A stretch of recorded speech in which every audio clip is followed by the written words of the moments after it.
Bonjour à tous et bienvenue dans le 9e épisode de la première saison de Scotch Market. Non, Scotch et Domination mondiale. Il n'y a pas de marketing, ça c'est dans le nom de ma page Facebook. Je m'en mêle tout le temps. Bienvenue dans le 9e épisode de Scotch et Domination mondiale. Aujourd'hui, j'ai l'immense plaisir de recevoir en studio avec moi nul autre que Patrick Leroux, qui est conférencier et motivateur depuis plus de 20 ans. Je pense que ça fait 23 ans qu'il offre des conférences. Il a donné pendant la nette majeure partie de sa carrière plus d'une centaine de conférences par année. Il y a énormément d'expérience là-dedans. Donc, on va être capable de parler un petit peu des trucs, des différentes astuces pour être capable de monter ses conférences, de garder son audience captivée, mais également, récemment, il a fait un pivot vers le monde de l'infopreneuriat. C'est-à-dire que maintenant, il va vendre des programmes de coaching et des programmes, des cours en ligne pour aider les gens à se lancer en affaires sur le web. Donc, c'est également quelque chose qu'on va discuter lors de cette conversation. Alors, sans plus attendre, bonjour et bienvenue sur le podcast. Merci beaucoup, Olivier, de m'avoir ici. Puis bonjour à tout le monde. Ben écoute, on va tout de suite se lancer dans la conversation, dans le hot topic, les conférences. De toute façon, comme que j'ai mentionné dans l'intro, on va pouvoir faire un pivot sur d'autres. Quoi dire, parce que tu as une grosse carrière, tu en as fait beaucoup, une tonne de conférences dans le passé. 2000 à peu près. Tu as le temps d'apprendre 4-5 affaires, 4-5 trucs. Fait que bon, je veux qu'on parte de la base, puis que peut-être que tu nous expliques comment est-ce que tu as débuté ta carrière de conférencier.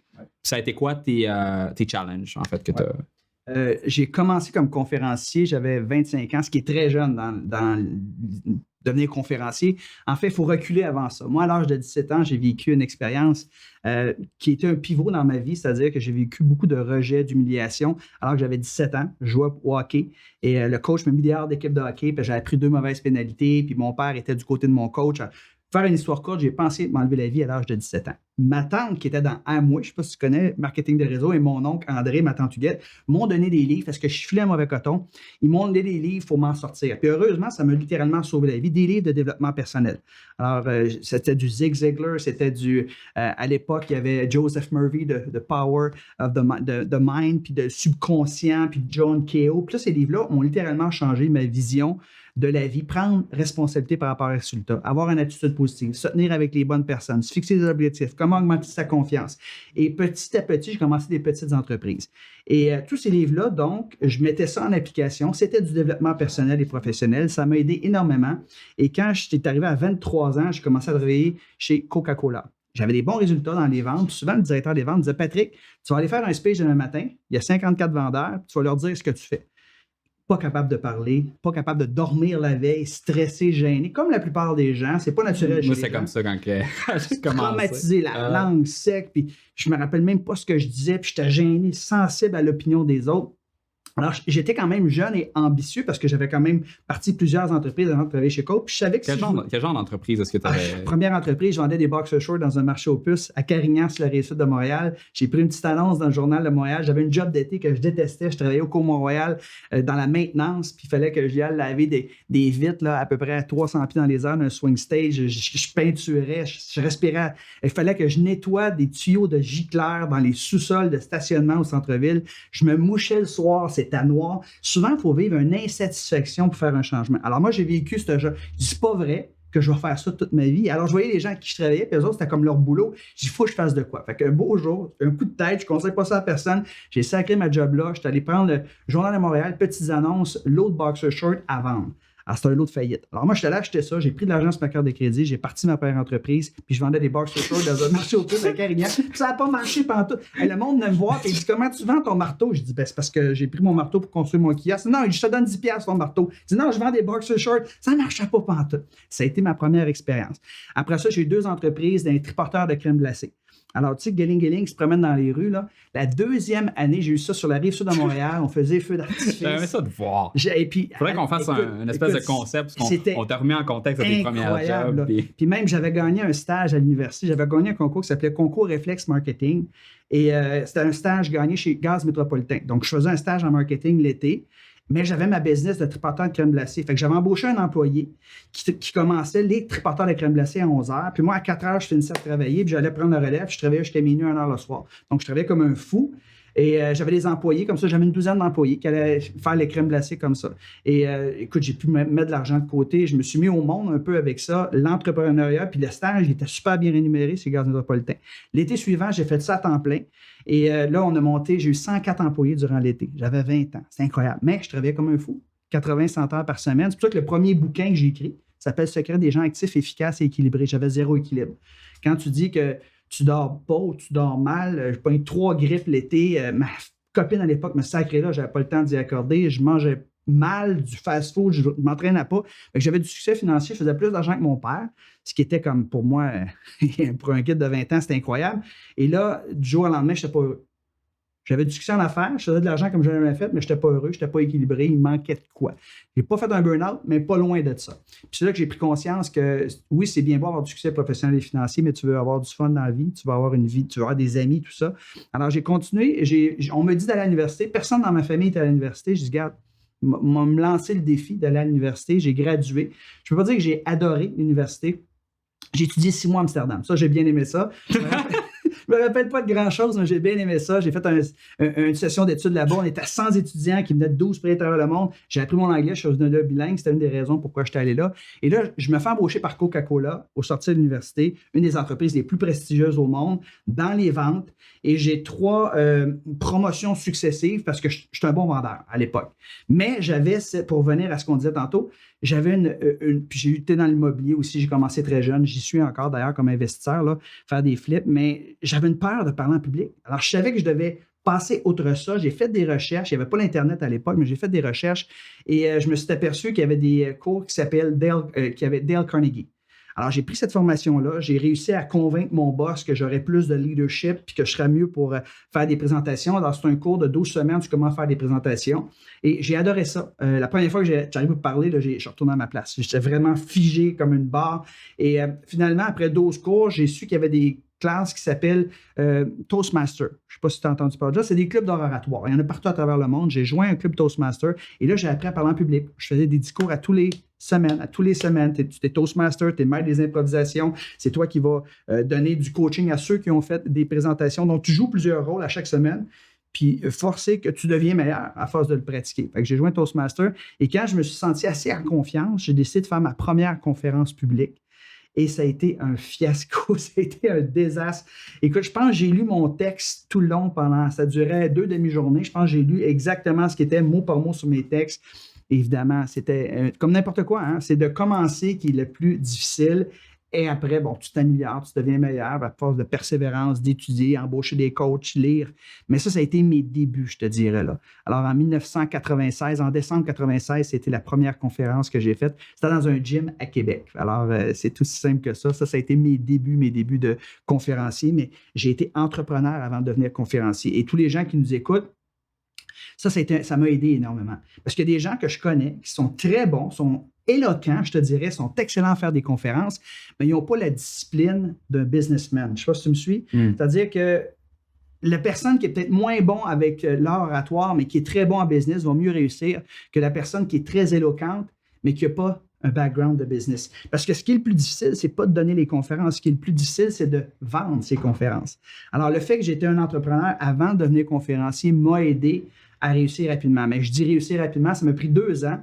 Parce que même quand j'étais conférencier, quand j'ai quitté Coca-Cola, j'ai acheté une route de machines distributrices à bonbons. Tu sais, bien, on met 25 cents, là, puis il y a des peanuts qui tombent, tout ça. J'ai acheté 10 machines distributrices. Pendant 2 mois, j'ai monté ça à 350 machines distributrices.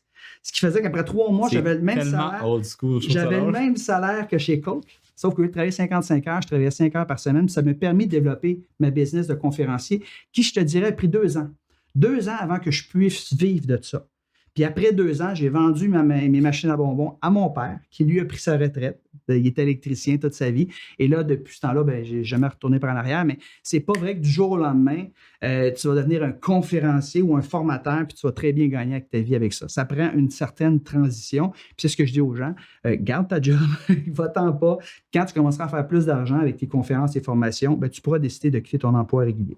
Tu as commencé à parler de quel sujet? Parce que là, c'est bien beau de dire, moi, je veux faire des conférences. De quoi tu parles? Bonne question, parce que moi, ce qui m'intéressait, ce qui m'avait sauvé la vie, c'était le développement personnel et professionnel, la motivation, la performance. C'est ça que je voulais parler dans mes conférences. Mais il y avait zéro demande pour un kid de 25 ans qui essaie de motiver les gens. Écoute, j'avais zéro crédibilité. Là. Puis les gens, là, ils arrivaient dans la salle, puis ils se croisaient les bras, puis ils me regardaient. Qu'est-ce que tu vas m'apprendre? Mon gars est plus vieux que toi. Tu sais, c'est sérieux, là.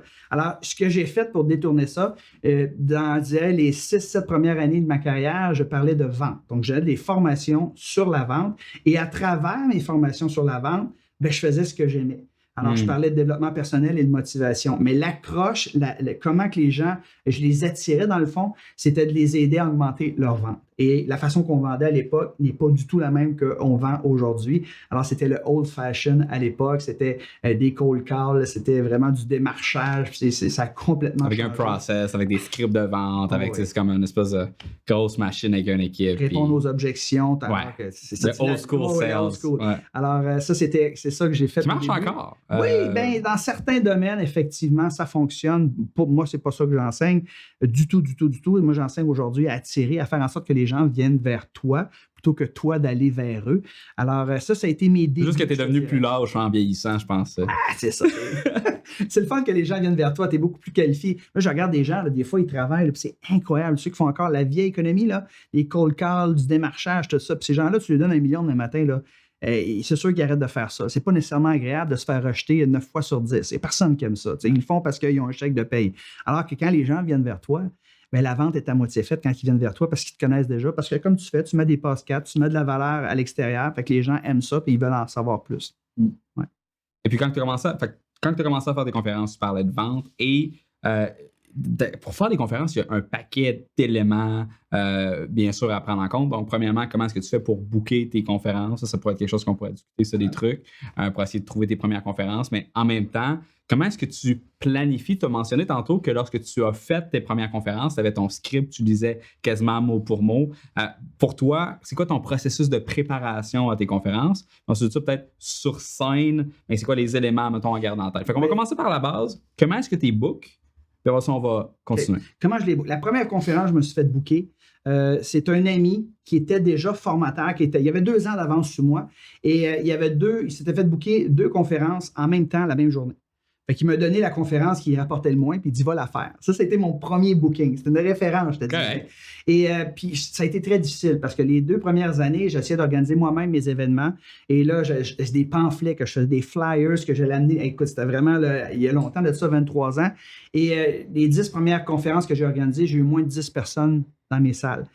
Ça me coûtait plus cher louer la salle que les revenus que je faisais, juste pour te dire. Enfin, c'est toi qui l'organisais. C'est moi qui l'organisais. Et la première conférence, je pense que j'ai eu 7 personnes. Le premier séminaire que j'ai fait, c'est un séminaire de 2 jours, 7 personnes. Puis là-dedans, il y a 3 personnes que je connaissais personnellement qui sont venues parce qu'ils me connaissaient. OK? Donc, ça n'a pas été payant, ça a été difficile. Alors, moi, ce que j'ai fait pour me booker les conférences au début, je me suis associé à un conférencier émérite, disons, au Québec, qui s'appelait Michel Bélanger. J'avais lu son livre qui s'appelait Champion de la vente. Donc, je suis allé le voir, je l'ai rencontré. Puis Michel, il était tanné un peu de faire des conférences, des formations, puis d'être parti. Fait qu'il m'a pris sur son aile. J'étais un peu comme son dauphin, je te disais. Puis c'est lui qui bookait les conférences, puis moi, je les donnais.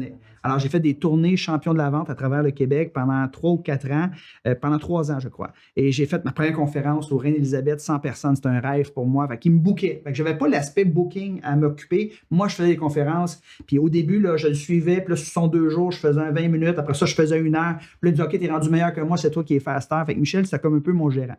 Et après 3 ans, ben là, il est arrivé un embrouille, je te disais, Michel... il n'a pas payé ses impôts, il n'a pas payé ses taxes. Le gouverneur d'après lui, il me devait de l'argent. Là, c'est comme. Fait que là, il me devait 56 000 à un moment donné. C'est comme c'est d'argent que moi j'avais gagné. J'avais fait des conférences. Dans ce temps-là, en plus, ça valait plus. C'était énorme. Là. Puis moi, je bâtissais ma première maison à l'époque. Fait qu'à un moment donné, j'ai tiré la plug. J'ai dit, OK, c'est fini, je ne travaille plus. Mais là, je me retrouve un bon conférencier, un bon formateur, mais je ne suis pas capable de me booker. Comme je t'ai dit tantôt, c'est très important que les gens le comprennent. C'est pas dans les conférences qui est le plus difficile, c'est de se mettre en marché. Fait que là, moi, une chance, j'étais dans CAPS de la NSC, c'est 2 associations de conférenciers professionnels que j'allais me former à tous les années. Là, j'ai appelé tous mes collègues, je disais là, comment qu'on fait? Donnez-moi vos 10 meilleurs trucs pour se mettre en marché parce que là, je suis en train de me bâtir une maison, je dois de l'argent, j'ai plié sur mon orgueil, je suis allé emprunter de l'argent à mon père. Là, je suis capable de faire des conférences, mais j'ai pas de booking. Parce que 90% des conférences que je le faisais, c'était à travers le groupe de Michel. Alors, ils m'ont donné des trucs, tout ça, et ça a pris à peu près 1 an, je te dirais. Puis 1 an plus tard, je faisais le double de revenus, puis je faisais 2 fois moins de conférences. Alors, pour se booker, moi, une des premières choses que je vais suggérer aux gens, si jamais il y en a qui veulent devenir conférencier, c'est que vous devez constituer une adresse, vous devez récupérer les adresses de courriel quand vous faites des conférences. Ça prend les diffusions. Ça, là, j'ai résisté à ça pendant des années. Je dis, moi, je veux faire les conférences. Puis moi, là, arriver, puis demander les adresses d'email, puis arriver à la maison, puis rentrer les adresses d'email, là, ça me puait au nez ben raide. Mais sais-tu quoi? J'ai commencé en 2000, donc 4 ans après avoir commencé à faire mes conférences, puis la meilleure chose que j'ai faite. Aujourd'hui, j'ai une infolette que je publie à tous les semaines qui s'appelle le Bulletin du succès. Elle n'a pas vraiment de nom, mais je l'appelais comme ça au début, le Bulletin du succès. Depuis 2000, à tous les semaines, j'ai publié. Avant, c'était des articles. Aujourd'hui, c'est beaucoup des vidéos. Mais ça te permet de garder contact avec les gens. Et à un moment donné, quand tu es tough of mind, quand les gens pensent à toi en premier, quand ils ont besoin de toi comme conférencier. Moi, j'ai des gens, la dame qui m'a embauché quand je suis venu faire à Shawinigan une conférence la semaine passée au Style d'énergie, la madame m'a dit, ça fait 8 ans qu'on te suit. Ça fait 8 ans qu'on te suit, puis là, oups, le timing était bon, puis c'est sa secrétaire à l'époque qui travaillait pour elle. Il dit, il faut absolument que tu embauches Patrick Leroux un jour. Et là, ils sont abonnés à mon infolette. Et 8 ans plus tard, pouf, là, le timing est bon, il m'appelle, puis il m'embauche. Alors, c'est de mettre en place une espèce d'infolette pour garder contact avec les gens. Tu donnes de la valeur de façon régulière. Et quand le timing est bon, quand ils ont besoin d'un conférencier, ils vont penser à toi. Ça, c'est un des meilleurs conseils que je pourrais donner aux gens qui nous écoutent. Puis, en même temps, au début, il faut que tu négocies aussi pour... quand c'est quelqu'un d'autre qui te paye pour une conférence. Comment est-ce que tu fais pour établir, en fait, ton tarif? Super question. On m'a déjà posé cette question-là à maintes reprises. Selon moi, là, si tu sens que tu ne vas pas au moins 500 $, si ce que tu vas partager avec les gens, ça ne va pas au moins 500 $ de valeur en termes de contenu, demande rien. Demande rien. Fais-le gratuitement ta conférence et prends du millage. Puis à un moment donné, il y a quelqu'un dans l'auditoire qui va se lever, va venir te voir après et dire, il faut absolument que tu viennes parler à mon groupe. Comment tu charges? Et là, tu pourras commencer à charger 500 $. Ça, c'est le minimum. Tu sais, aujourd'hui, je suis extrêmement privilégié. Là. C'est incroyable comment les gens me rémunèrent pour ce que je fais. C'est vraiment... Mais quand tu commences, ça serait le minimum. Je te dirais que la moyenne au Québec, je vais te donner une idée, là, 2500, 3000 $, les conférenciers professionnels, la moyenne qui charge pour une conférence d'1 heure à 90 minutes. Les meilleurs conférenciers au Québec, c'est probablement 5000 $ environ qu'ils vont recevoir. Mais quand tu vas au Canada anglais, tu vas chercher du 7 500, du 10 000 $. Quand tu vas en Europe, tu vas chercher du 20 000 $ pour une conférence. Alors, c'est énormément d'argent, mais moi, je suis convaincu que c'est rien. Quand un client me donne ça, c'est rien par rapport à moi, ce que je le fais rapporter. Tu sais, tu prends une compagnie là, qui fait, je ne sais pas moi, 50 millions de chiffre d'affaires, ou même moins que ça, là, 5 millions de chiffre d'affaires. Si tu réussis à augmenter la performance et les ventes de l'organisation, s'ils mettent dans l'application ce que tu as enseigné, ne serait-ce que de 3 ben 3 sur 5 millions, c'est rien ce qu'il t'a donné. Je ne sais pas si vous me suivez. Et les gens, il faut qu'ils comprennent qu'ils veulent un retour sur l'investissement, la personne qui t'embauche. Donc, ce n'est pas juste faire une conférence pour parler de toi. On ne parle pas d'ego ici. Il y a un paquet de conférenciers que je vois, moi, que c'est comme, je veux raconter mon histoire. Le client s'en fout de ton histoire. Ouais. What's in it for me? Qu'est-ce que ça va me faire à moi, mon organisation, mes employés, si tu viens de jaser? Oui, il faut que tu sois inspirant.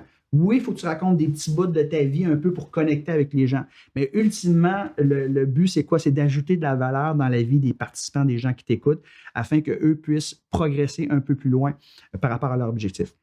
Ouais. Puis... Donc, pour ça, si je veux juste rajouter, là, hyper important, on ne fait jamais la même conférence parce que c'est jamais la même auditoire. Fait qu'il faut toujours adapter, ne serait-ce qu'un petit 5, 10 ou 15 % sa conférence aux gens qui sont là. Donc, ce qui est hyper important, c'est de toujours faire un appel préparatoire ou même 2 avec la personne ou les personnes responsables et de bien les interroger par rapport à qui sont dans l'auditoire. Quelles sont leurs problématiques? Quels sont les mots qu'on ne doit pas utiliser? Quelles sont leurs aspirations? Est-ce qu'il y a déjà eu une grève? Est-ce que c'est des gens qui sont syndiqués? Qui ont eu comme conférenciers dans le passé? Qu'est-ce qu'ils ont aimé le plus? Qu'est-ce qu'ils ont aimé le moins? Plus tu vas en connaître sur les gens qui sont devant toi, mieux ça va aller. C'est comme d'écrire une lettre d'amour. Tu n'écriras pas une lettre d'amour à un inconnu, right?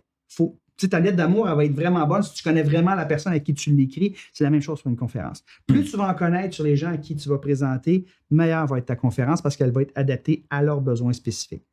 Justement, je pense que ça fait un bon petit pont avec l'autre question après qui est, bon, une fois que tu as été booké, tu as décidé ton prix, tu as été engagé, puis là, tu as fait un appel préparatoire pour aller chercher les informations, le background, puis avoir une bonne idée de à qui tu vas t'adresser. Ben, ta conférence, il faut que tu la prépares, il faut que tu la mémorises, il faut que tu créer du contenu. Ça ressemble à quoi un petit peu ton process en arrière de tout ça? OK. Tu ne mémorises pas une conférence. La seule chose que tu peux mémoriser, selon moi, c'est l'ouverture et la fermeture. Il y a 5 parties importantes à une présentation. Quand moi, je structure une présentation, c'est l'ouverture, l'introduction, le quart, la conclusion puis la fermeture. Donc, les seules parties que tu peux mémoriser, je te dirais, c'est l'ouverture puis la fermeture. Puis souvent, là, c'est moins de 30 secondes chaque. Là. C'est comme, tu veux commencer fort puis tu veux finir fort. C'est comme un avion. Quand au décollage et à l'atterrissage, tu ne peux pas manquer ton coup. Même si tu as une coupe de poche d'air dans le milieu, c'est pas grave. C'est une analogie que j'aime utiliser parce que les gens comprennent. Donc, tu veux peut-être mémoriser ton ouverture, ta fermeture, mais il ne faut pas que ça aide là à mémoriser. Le reste de ta conférence, là, tu parles comme on se parle présentement. Donc, ça te prend un plan, ça te prend un guide. Moi, je suggère aux gens, tout dépendamment de la longueur de la conférence, d'avoir entre 3 et 7 idées. 7 idées, c'est vraiment si tu fais 1h30. Là. Mais si tu fais une conférence de 1 heure, je te dirais, essaie d'être limité à 5 idées principales. Et chacune donc, tu vas avoir ton ouverture, tu vas avoir ton introduction où ce que tu annonces, qu'est-ce que tu vas dire. Tu vas avoir ton corps, où ce que tu vas avoir tes 5 idées principales. Et chacune de tes idées, tu vas les illustrer avec des histoires, des anecdotes, des statistiques, des graphiques, des études. Il faut que tu mettes de l'énergie, du punch. Il faut qu'il y ait des hauts, il faut qu'il y ait des bas. Tu les fasses rire, tu les fais pleurer, tu les fais réfléchir, tu leur poses des questions. Moi, je danse avec l'auditoire quand je raconte une conférence. C'est vraiment, c'est un spectacle où tu veux que les gens soient divertis, émus et informés. C'est important, le côté information. Il faut que les gens ressortent avec une petite pépite ou deux qui puissent mettre en application demain matin. Fait qu'on va faire l'ouverture, on va faire l'introduction, on va faire le quart où ce que tu vas avoir tes idées principales. Ensuite de ça, la conclusion, tu répètes ce que tu viens de dire. Et finalement, la fermeture, souvent, on va inciter les gens à passer à l'action avec une histoire qui est assez émotive, je te dirais. Puis quand que tu rentres sur scène, justement, même avant de rentrer sur scène, quand tu commences, c'est sûr que tu es stressé. Là, probablement que tu es moins stressé qu'avant, mais est-ce que ça t'arrive encore d'être un petit peu... J'espère ne jamais perdre le stress que j'ai avant une conférence. Je ne dors jamais aussi bien la veille d'une conférence que si je n'ai pas de conférence. Et c'est un stress positif parce que tu veux bien faire, tu veux bien performer, tu es aux aguets, ça te pousse à te préparer. Si tu t'en fous, c'est pas bon signe. Exact. Fait que oui, j'ai un stress, mais c'est pas un stress comme j'avais au début là, quand j'avais peur de parler en public. C'est un bon stress, je te dirais. Mais tu sais, j'ai pas la patate qui bat comme ça avant de rentrer sur scène. Tu sais, je l'ai fait souvent. En fait, mieux tu vas être préparé, moins tu vas être stressé. En fait, la clé du succès, c'est la préparation. Puis si j'ai un conseil à donner aux gens qui nous écoutent, pour chaque heure de présentation, tu devrais mettre 7 heures de préparation. Le ratio, là, c'est 7:1. Alors, si tu as fait tes devoirs, tu as bien connu ton auditoire, tu t'es bien préparé, tu as structuré ton discours, tu as préparé tes acétates, tu es arrivé 1 heure à l'avant, tu as essayé tes acétates, tout fonctionne bien. Moi, la veille d'une conférence, parce que je couche pratiquement tout le temps à l'hôtel la veille d'une conférence, je vais sur le stage, j'allume les lumières, je marche sur le stage, je m'imprègne la salle. De sorte que quand j'arrive sur le stage, je la maîtrise, je la connais. Je suis beaucoup plus en confiance. C'est vraiment un très bon conseil. Ouais. Ça, justement, d'aller voir à quoi est-ce que ça va ressembler une fois que tu vas être rendu. C'est très, très bon. Puis, je trouve ça spécial parce qu'on a tellement une approche qui est différente. Mais toi, tu fais ça, bien sûr, de façon professionnelle tout le temps. Moi, j'en fais peut-être 2 à 3 peut-être par année. 3, ça va être une grosse année parce que j'en fais vraiment pas beaucoup. En fait, moi, ce que je fais, c'est que j'en fais une, je la filme et je la rediffuse après. Sur le web. Donc, on dirait que je me mets tellement de pression que je fais exactement le contraire de ce que tu as dit. Chaque mot est mémorisé et prévu d'avance. Je sais exactement tout ce que je vais dire et c'est comme une pièce de théâtre pour moi. C'est comme si je faisais littéralement une pièce de théâtre. Et c'est une approche qui est complètement différente. Et moi, la mémorisation, c'est un processus qui va être long. Non, c'est difficile. Et toi, justement, la mémorisation, puis savoir où est-ce que tu t'en vas. J'ai un plan. Moi, même si ça fait 2000 conférences que je fais, j'ai toujours un plan avec moi sur ma table. Souvent, j'y touche pas. J'y touche pas, surtout si c'est une conférence que j'ai faite tellement souvent, comme la conférence principale que je donne s'appelle l'art de la performance dans la nouvelle économie. Ça, c'est ma conférence que je donne, je dirais, 3 fois sur 4, c'est cette conférence. Cette conférence-là, là, c'est comme un show d'humour. Hein? C'est comme un humoriste qui a fait son show 450 fois. Je veux dire, il n'y a pas besoin d'être script, il le connaît. Là, tu le sais quand le monde va rire. Tu sais, je vais dire ça, ils vont rire, je vais faire ça, ils vont se lever, je vais faire ça, ils vont lever la main, tu le sais, puis elle est rodée, je te dirais. Ouais. Alors qu'au début, si tu en fais 2-3 par année, c'est sûr que tu ne peux pas avoir cette confiance-là, puis c'est normal d'avoir des notes, mais c'est important d'avoir un plan, je te dirais. Pas de mémoriser mot par mot ce que tu vas dire, mais voici l'idée principale que je veux. Comme on fait, là. Tu n'as pas de notes avec toi, là. Tu parles, tu es spontané, tu as une idée d'où on s'en va, tu t'es fait un plan aujourd'hui, tu te dis on va parler de ça, de ça, de ça, mais tu parles, puis aujourd'hui, les gens, c'est ce qu'ils veulent. Ils veulent la spontanéité, ils veulent de l'authenticité, Ils veulent que tu sois vrai. Puis quelqu'un qui parle puis qui récite un texte, oh boy, ça paraît tellement. Puis s'il y a un blanc de mémoire, là, moi j'ai vu des gens s'effondrer. J'étais comme ça au début sur le stage parce que là, ils ont plein de caméras, ils ont plein d'yeux qui regardent. Puis là, c'est comme, ils ont complètement oublié. Et ça, c'est une preuve que tu focuses sur toi-même, sur ta performance, plutôt que focaliser sur les gens qui sont en avant de toi. Il ne faut jamais oublier, on ne fait pas une conférence pour nous. On n'est pas dans l'ego, on est là pour les gens. Puis c'est dur de dire ça, là. On est là pour les gens qui sont en avant. On veut leur bien, on veut les aider à cheminer, à avancer.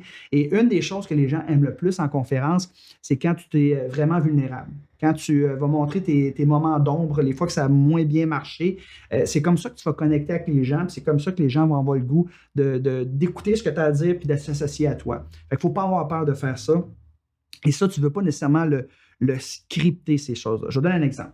Une des raisons pourquoi j'ai fait le switch de conférencier à en ligne, c'est que je suis arrivé un jour chez moi. C'est en novembre 2011. C'est drôle, hein, j'avais une conférence à Trois-Rivières. Je me rappellerai toujours parce que je te mettais de l'essence au SO sur le bord de la 40. Et là, ma femme m'avait dit, tu arrives-tu bientôt? Là? Parce que c'était 4-5 jours que j'étais parti. Et je venais pas longtemps à la maison parce que le lendemain, je repartais à Nouveau-Brunswick pour 2 jours. 2 filles, 3 ans, 2 ans. Je me suis ennuyé. Je suis tout le temps sur la route. Je suis tout le temps parti. Et j'arrive à la maison, j'ouvre la porte. J'ai juste le goût de prendre ma fille Kim dans mes bras. Ma fille Jade, qui est plus vieille. Kim, c'est la plus jeune. Elle a 3 ans, elle est blonde avec des Lulu Hello Kitty, elle a une salopette en jeans, les yeux pétants comme ça. Puis quand j'arrive pour la prendre, elle refuse que je la prenne. Elle se tourne comme ça, elle met son visage dans le cou de ma copine, puis elle fait ça comme ça avec son épaule pour pas que je la touche. Je veux dire, je me suis effondré à l'intérieur. Tu sais, le conférencier qui vient de se faire applaudir par 300 personnes, standing ovation. J'arrive chez nous, ma fille ne veut pas que je la prenne. Comment je me suis senti, tu penses? J'ai dit, il faut que je fasse de quoi? Il faut que je fasse de quoi? Il faut que je sois un père présent. J'ai décidé d'avoir des enfants. Tu sais, j'ai lu plein de biographies de personnalités, puis tu en as sûrement lu toi aussi, des gens qui ont eu un succès énorme, puis tu en reçois même sur ton podcast ici. Et ces gens-là, en fin de carrière, quand tu leur poses la question droit dans les yeux, as-tu un regret? La majorité vont dire, je ne suis pas là pour mes enfants. Belle carrière, beaucoup de succès, fait plein d'argent, mais c'est ma femme qui a élevé mes enfants. Ou le contraire, des fois, c'est l'homme puis c'est la femme. Mais moi, je me suis dit, je ne veux pas être ça. Je n'ai pas fait des enfants pour ça. C'est là que j'ai commencé à me poser des questions, à savoir qu'est-ce que je pourrais faire pour cesser d'échanger mon temps contre de l'argent, puis vendre mon expertise autre qu'être sur le stage. Parce que j'adore ça, faire des conférences. Mais j'aime ça, être proche de ma famille, être proche de mes amis. Alors, tout ça pour te dire que la petite histoire que je viens de te raconter, c'est une histoire personnelle où tu fais preuve de vulnérabilité et c'est en racontant ce genre d'histoire-là que tu vas connecter avec les gens qui sont devant toi. C'est sûr que, surtout le storytelling dans une conférence, parce que les gens vont s'ennuyer si tu montres un graphique, si tu me fais juste pointer des statistiques, mais si tu comptes à quoi est-ce que ces statistiques-là, c'est quoi l'impact que ça va avoir dans le quotidien, jour pour jour, c'est quoi, comment est-ce que le drame de ces statistiques-là se manifeste dans la vie, c'est vraiment là que tu vas avoir. Ça, c'est un point là, lié, là, si tu avais à me dire, le meilleur conseil que tu peux me suggérer, moi qui veux donner un conférencier, c'est de devenir un orateur extraordinaire, raconter des histoires. Une anecdote, j'étais à NSC en 1996. En 1998, excuse-moi, c'était mon premier congrès de la NSC. La NSC, c'est National Speaker Association. Donc, tous les grands conférenciers au monde se réunissent aux États-Unis, une fois par année, ça change de ville à chaque année. Et moi, je vois là, la première fois, j'étais impressionné. Je n'ai pas un clou. Je m'en vais là en auto avec Bob Urechop à Ottawa. On part là, puis on arrive à l'hôtel à Philadelphie. Et là, je vois Zig Ziglar. Je vois Les Brown. Je vois Brian Tracy. Toutes des idoles pour moi que je lisais leurs livres. Et là, je me fais prendre en photo avec eux autres. Il y a 2000 personnes là. Et là, j'assiste à ma première concurrent session parce que là, il y a comme 20 sessions en simultané. Là. Et là, on arrive là, on a une petite salle, il y a 150 personnes. Puis j'avais Bob Urechop qui était à côté de moi. C'est un séminaire sur comment se mettre en marché comme conférencier.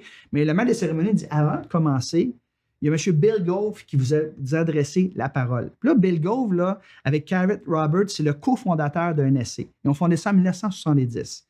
Et il est vieux. Tu sais, il est vraiment vieux, là, style, il n'est pas loin d'être mort. Là. Et là, il se présente. M. Bill Gove, là, tout le monde l'applaudit, tout le monde se lève debout. C'est comme, écoute, c'est Dieu, là, c'est le fondateur d'un NSC. Là. Et là, il arrive en avant, puis il marche tranquillement, puis il se tourne vers nous, puis il se déplie un peu. Il n'est pas grand, il se déplie un peu, puis il dit, Ladies and gentlemen, don't try to become a professional speaker. Just try to become a professional storyteller. Bye. Il s'en va. That's it! C'est le speech le plus court que j'ai entendu de ma vie, mais c'est vraiment un des meilleurs speeches que j'ai entendu de ma vie. Essayez pas de devenir un conférencier professionnel si vous voulez réussir dans cette industrie-là. Essayez de devenir un raconteur d'histoires professionnelles. Et quand je raconte une conférence, j'ai, mettons, 5 idées principales que je veux partager et chacune de ces idées principales-là est supportée par 2, 3 ou 4 histoires. That's it, that's all. Alors, ceux qui nous écoutent, racontez des histoires, vous allez avoir du succès. Et c'est d'ailleurs pour ça qu'on paye un conférencier professionnel, par exemple, au Québec, 4 000 $ pour une heure. On va payer un professeur de cégep 40 $ pour une heure. Parce que le conférencier professionnel, il maîtrise cet art-là que de raconter des histoires. Puis en même temps, c'est tellement vrai. Justement, je pensais à ça aujourd'hui même, parce que là, on vit dans une économie qui est en train de s'automatiser de plus en plus. Et s'il y a une chose qu'on n'est pas prêt d'automatiser, c'est la capacité à mettre en scène une histoire, à créer une histoire et de la mettre en scène. Et c'est justement une des raisons pourquoi est-ce que moi, j'investis beaucoup justement en vidéo, parce que je veux apprendre et maîtriser la forme de raconter une histoire de façon visuelle pour être capable de, dans un objectif mercantile, de marketing, bien sûr, pour les formations, pour peu importe. C'est un très bon point. Ce qu'on peut faire avec la vidéo, on peut pimper notre histoire. Si tu racontes une histoire, mais pendant que tu racontes l'histoire, ben, tu mets une vidéo d'une femme qui vit l'émotion que tu parles dans ton histoire, tu mets une trame musicale en arrière, fait que c'est encore plus amplifié. Fait qu'on peut jouer avec la technologie aujourd'hui pour faire en sorte que nos histoires, qui sont peut-être ordinaires, deviennent extraordinaires grâce justement là, à la vidéo et au son. C'est ta caméra qui bouge en même temps. Mais c'est tout un média. Puis c'est le même principe. Pourquoi est-ce que j'aime écrire? C'est le même principe. Tu sais, quand tu veux écrire un livre, tu en as écrit plusieurs, tu vas expliquer les concepts à travers des histoires. Puis ça, c'est quelque chose que justement les professeurs, justement, qui peut-être qui ne comprennent pas nécessairement cet élément-là. Un professeur, souvent, moi j'étais à l'UQAM quand j'ai fait un bac en marketing, on avait beaucoup de chargés de cours. Ça, j'aimais ça parce que le chargé de cours nous parlait de ces histoires qu'il vivait dans la journée, parce que c'était pas sa vraie job, celle que de charger de cours à l'UQAM. C'était quelqu'un qui avait une job ordinaire. Fait qu'il nous parlait de ce qui se passait dans son quotidien. Puis ça, j'aimais ça. I could relate. Alors que les vrais professeurs, souvent, étaient pour rencontrer des histoires qu'il avait lues dans un livre à quelque part. Puis tu sentais que lui-même ne l'avait pas vécu.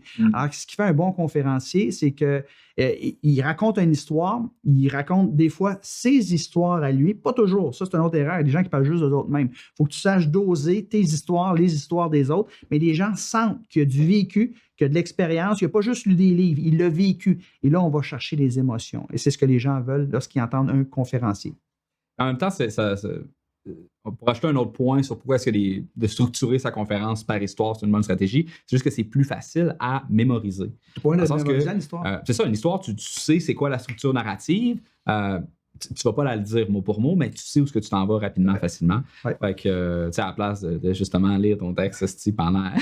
peut-être t'oublies quelque chose. Ah, j'ai oublié de dire ça. Exact.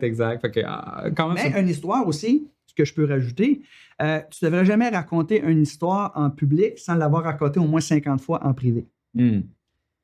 Ça, là, c'est... Il faut la tester. Oui, il faut la tester. Puis, tu sais, en privé. Tu vas prendre une bière avec tes chums. Il m'est arrivé, t'as l'affaire, puis tu veux compter ça. Tu racontes. Puis là, tu vois leur réaction. Puis là, la prochaine fois, tu racontes une autre fois. Puis là, tu fais une pause avant de dire ton punch. Le rire est 3 fois plus haut. Ah, regardons ça, je prends ça en note. Quand on dit que c'est un art oratoire, là, fait que racontez vos histoires en privé, puis après ça, quand vous allez les avoir rencontrés souvent, bien, vous êtes capable de le faire en public, puis ça va être une bonne histoire. C'est pour ça d'ailleurs que je trouve que faire des Facebook Live, c'est donc bien plus difficile que de faire une conférence parce que tu n'as pas la réaction des gens. Tu n'as aucune idée. C'est ce que tu as dit, hit or miss. En tout cas, c'est ce que je fais quand je fais des Facebook Live, pour donner un truc aux gens. Là, avant de peser sur on, là, je me dis, OK, il y a 1000 personnes devant moi, il y a 1000 personnes devant moi. Puis les faire debout aussi, ça aide beaucoup. Alors, tu es fait debout, je dis, il y a 1000 personnes, j'ai un auditoire, j'ai 1000 personnes, tu te mets, tu visualises qu'il y a du monde et ton niveau d'énergie, vient de parler. Tu sais, on se parle normalement, niveau d'énergie, peut-être 6, 7 sur 10. Mais moi, quand je suis en mode présentation, puis que je fais, tu sais, là, je monte ça à 9 sur 10. Je crains ça, peut-être pas 10 sur 10, mais 8,5, 9 sur 10. Donc, tu vas monter un peu ton niveau d'énergie. Tu veux capter l'attention des gens. Il n'y a rien de pire qu'un conférencier qui te parle avec un ton comme ça. C'est comme tu décroches complètement. Puis il y a des gens qui sont bons, ils ont des bonnes histoires, mais qui n'ont pas d'énergie. Fait au-delà de ce que tu dis, ton énergie, c'est une des choses les plus importantes lorsque tu fais une conférence. En même temps, je pense que toi, tu es une personne qui, naturellement, tu vas avoir un niveau d'énergie qui est relativement élevé. Ouais. Tu parles rapidement. Ouais. Mais je pense que ce qui est également important pour être capable de capter l'attention des gens, j'ai regardé des extraits de des conférences et tu fais ça aussi, c'est pas nécessairement de toujours avoir l'énergie dans le tapis, mais d'avoir une bonne amplitude dans les émotions que tu vas faire vivre aux gens. Il faut que tu sois toi-même, parce que si tu essaies d'être quelqu'un d'autre, ça ne marchera pas. Donc moi, c'est le plus gros défaut que j'ai, c'est que je parle vite. Fait que les gens qui assimilent pas aussi vite, ils trouvent que je parle vite. Mais ce que j'ai appris à faire avec les années, c'est de ralentir, faire des pauses lorsque je mets mes points of wisdom, comme je te dirais. Fait que je vais raconter une histoire, puis je dis, et vous, ça vous est-tu déjà arrivé? Là, je vais faire une petite pause de 3 secondes. Hein, let it sink in. Là, tu le laisses rentrer. Après ça, je repars. Fait que oui, ça ne serait pas être moi que de parler lentement. Ça serait me dénaturer. Et mon style est très énergique aussi, mais c'est d'apprendre à ralentir à certains moments précis dans ta conférence, c'est important. Ouais. Puis en même temps, de dire qu'on se structure autour de, mettons, 5 grandes idées. Ces 5 grandes idées-là, personnellement, je pense que qu'est-ce qui est un bon truc, c'est d'avoir une citation punch par idée et tu travailles ton chemin à travers ton histoire pour arriver à cette citation-là, que quand tu la drops, tu le sais que les gens vont faire comme « Ah! » vont la prendre en note, vont la prendre en photo, la poster sur les médias sociaux. En fait, au début de ma conférence, je donne une citation, puis à la fin de conférence, je leur donne la même citation. C'est ce qu'on appelle faire un loop. Les humoristes font souvent ça. Ils vont commencer avec une chose, à la fin complètement de leur show, ils vont dire la même chose. Ça n'a plus le même impact. Tu peux faire la même chose pour chacun de tes 5 points. Tu peux commencer avec une quote, une citation, qui veut plus ou moins dire quelque chose pour la personne qui t'écoute. Là, tu fais tes histoires, puis là, tu redis la même quote à la fin. Là, elle a toute une signification différente. Moi, la citation que j'utilise depuis plusieurs années, c'est quand la dernière fois que vous avez fait quelque chose pour la première fois. Là, je fais une petite pause comme ça, parce que le but de la conférence, pour moi, c'est de sortir de leur zone de confort. Alors, puis là, je raconte toutes mes histoires sur ma conférence. Et là, à la fin, je leur dis encore une fois, rappelez-vous la citation que j'ai partagée au début, c'est quand la dernière fois que vous avez fait quelque chose pour la première fois. C'est comme, ils ont compris parce que ma conférence, c'est un paquet d'histoires, d'illustrations où ce sont des gens qui ont sorti de leur zone de confort et qui ont performé davantage à cause de ça. Fait que tu peux, oui, ça c'est un super bon truc. Au début, à la fin de ta conférence ou à travers chaque point, commencer fermer avec la même citation. Et quand que tu t'en vas sur scène, oui, il y a le contenu de ce que tu vas dire, il y a ta voix, il y a ce genre de choses-là, mais en même temps, les gens vont être stressés. C'est sûr à 100%. Quand tu commences, c'est difficile. Et il y a beaucoup de pression de la foule à donner un show. Et trop souvent, en tout cas, c'est sûr que tu as déjà vu des conférences où la personne, tu le sais qu'elle est prise par en dedans. Elle est pognée. Même sa voix, on dirait qu'elle a peur de la projeter, comme si elle avait peur de se... Ça aide du scotch. Faites pas ça, pas de boisson avant de prendre une conférence. Moi, j'en prends tout le temps. un petit peu, juste au déjeuner, mais prenez pas trop. Tu vas de Red Bull, je vous donne 4-5 claques d'en face, si on y va. mais t'as-tu des trucs pour sortir de ta coquille? Ouais, la respiration, c'est hyper important. Bien s'alimenter aussi, c'est hyper important. Moi, je mange jamais avec une conférence. Je vais manger après. Ou si je mange une petite salade de rien, tu vas être en énergie. Oui, tu peux prendre quelque chose que tu aimes. J'évite de tout ce qui est pétillant, moi, parce que tu ne peux pas faire un rot pendant une conférence. Des fois, c'est vrai. Fait, évite le café. Café, ça donne chaud. Déjà que tu as chaud quand tu es devant une conférence. Fait qu'il y a des trucs au niveau alimentaire, au niveau d'hygiène de vie que je vais faire. Je vais me coucher le plus tôt possible la veille, même si je ne suis pas un couche-tôt. J'essaie de bien dormir, être dedans. La préparation, alors qu'une fois, c'était bien préparé, tout ça. Moi, des fois, je vais faire des jumping jacks juste avant de marcher. Avant de marcher sur scène, quelqu'un va me présenter, je passe à ma chaise, puis je me lève. Je suis en arrière, puis je bouge, puis je fais des étirements, puis je me parle, puis tout va aller bien, tout va aller bien. Aujourd'hui, puis ça, là, je te le dis, là, un petit truc, là, moi, je me dis toujours ça. À chaque fois que j'ai fait une conférence, sur les 2000 conférences, je me suis toujours dit la même chose. Aujourd'hui, je m'en vais donner la meilleure conférence que j'ai faite dans ma vie. À chaque fois. C'est la meilleure conférence que j'ai faite. Fait que tu te parles, tu te conditionnes comme un athlète olympique. Tu sais, un joueur de hockey, là, il n'arrive pas comme ça sur la glace. Il a fait un warm-up avant, il s'est réchauffé, il a visualisé, il a écouté des vidéos par rapport à le gardien adverse, pour savoir quelle feinte qu'il va faire. C'est un peu la même chose. Il y a beaucoup, beaucoup de préparation qui fait en sorte qu'on le voit aller. Ah, il est donc bon. Mais les gens ne savent pas à quel point il y a eu de la préparation avant ça. Fait qu'il faut se parler comme ça. Une chose, quand tu arrives sur scène, attends 3 secondes avant de parler. Tu arrives sur scène, tu regardes 3 personnes différentes, là, tu commences à parler. Ça aide énormément. La plupart des gens, ils vomissent en partant. Commence tranquillement. Tout le monde part trop vite. Mais de juste prendre possession, puis ça va calmer les gens. Ils vont dire, c'est dans ça, il ne dit pas un mot. Tu vas capter l'attention par ton silence. C'est long avant d'arriver là, mais c'est un petit truc là, qui aide énormément.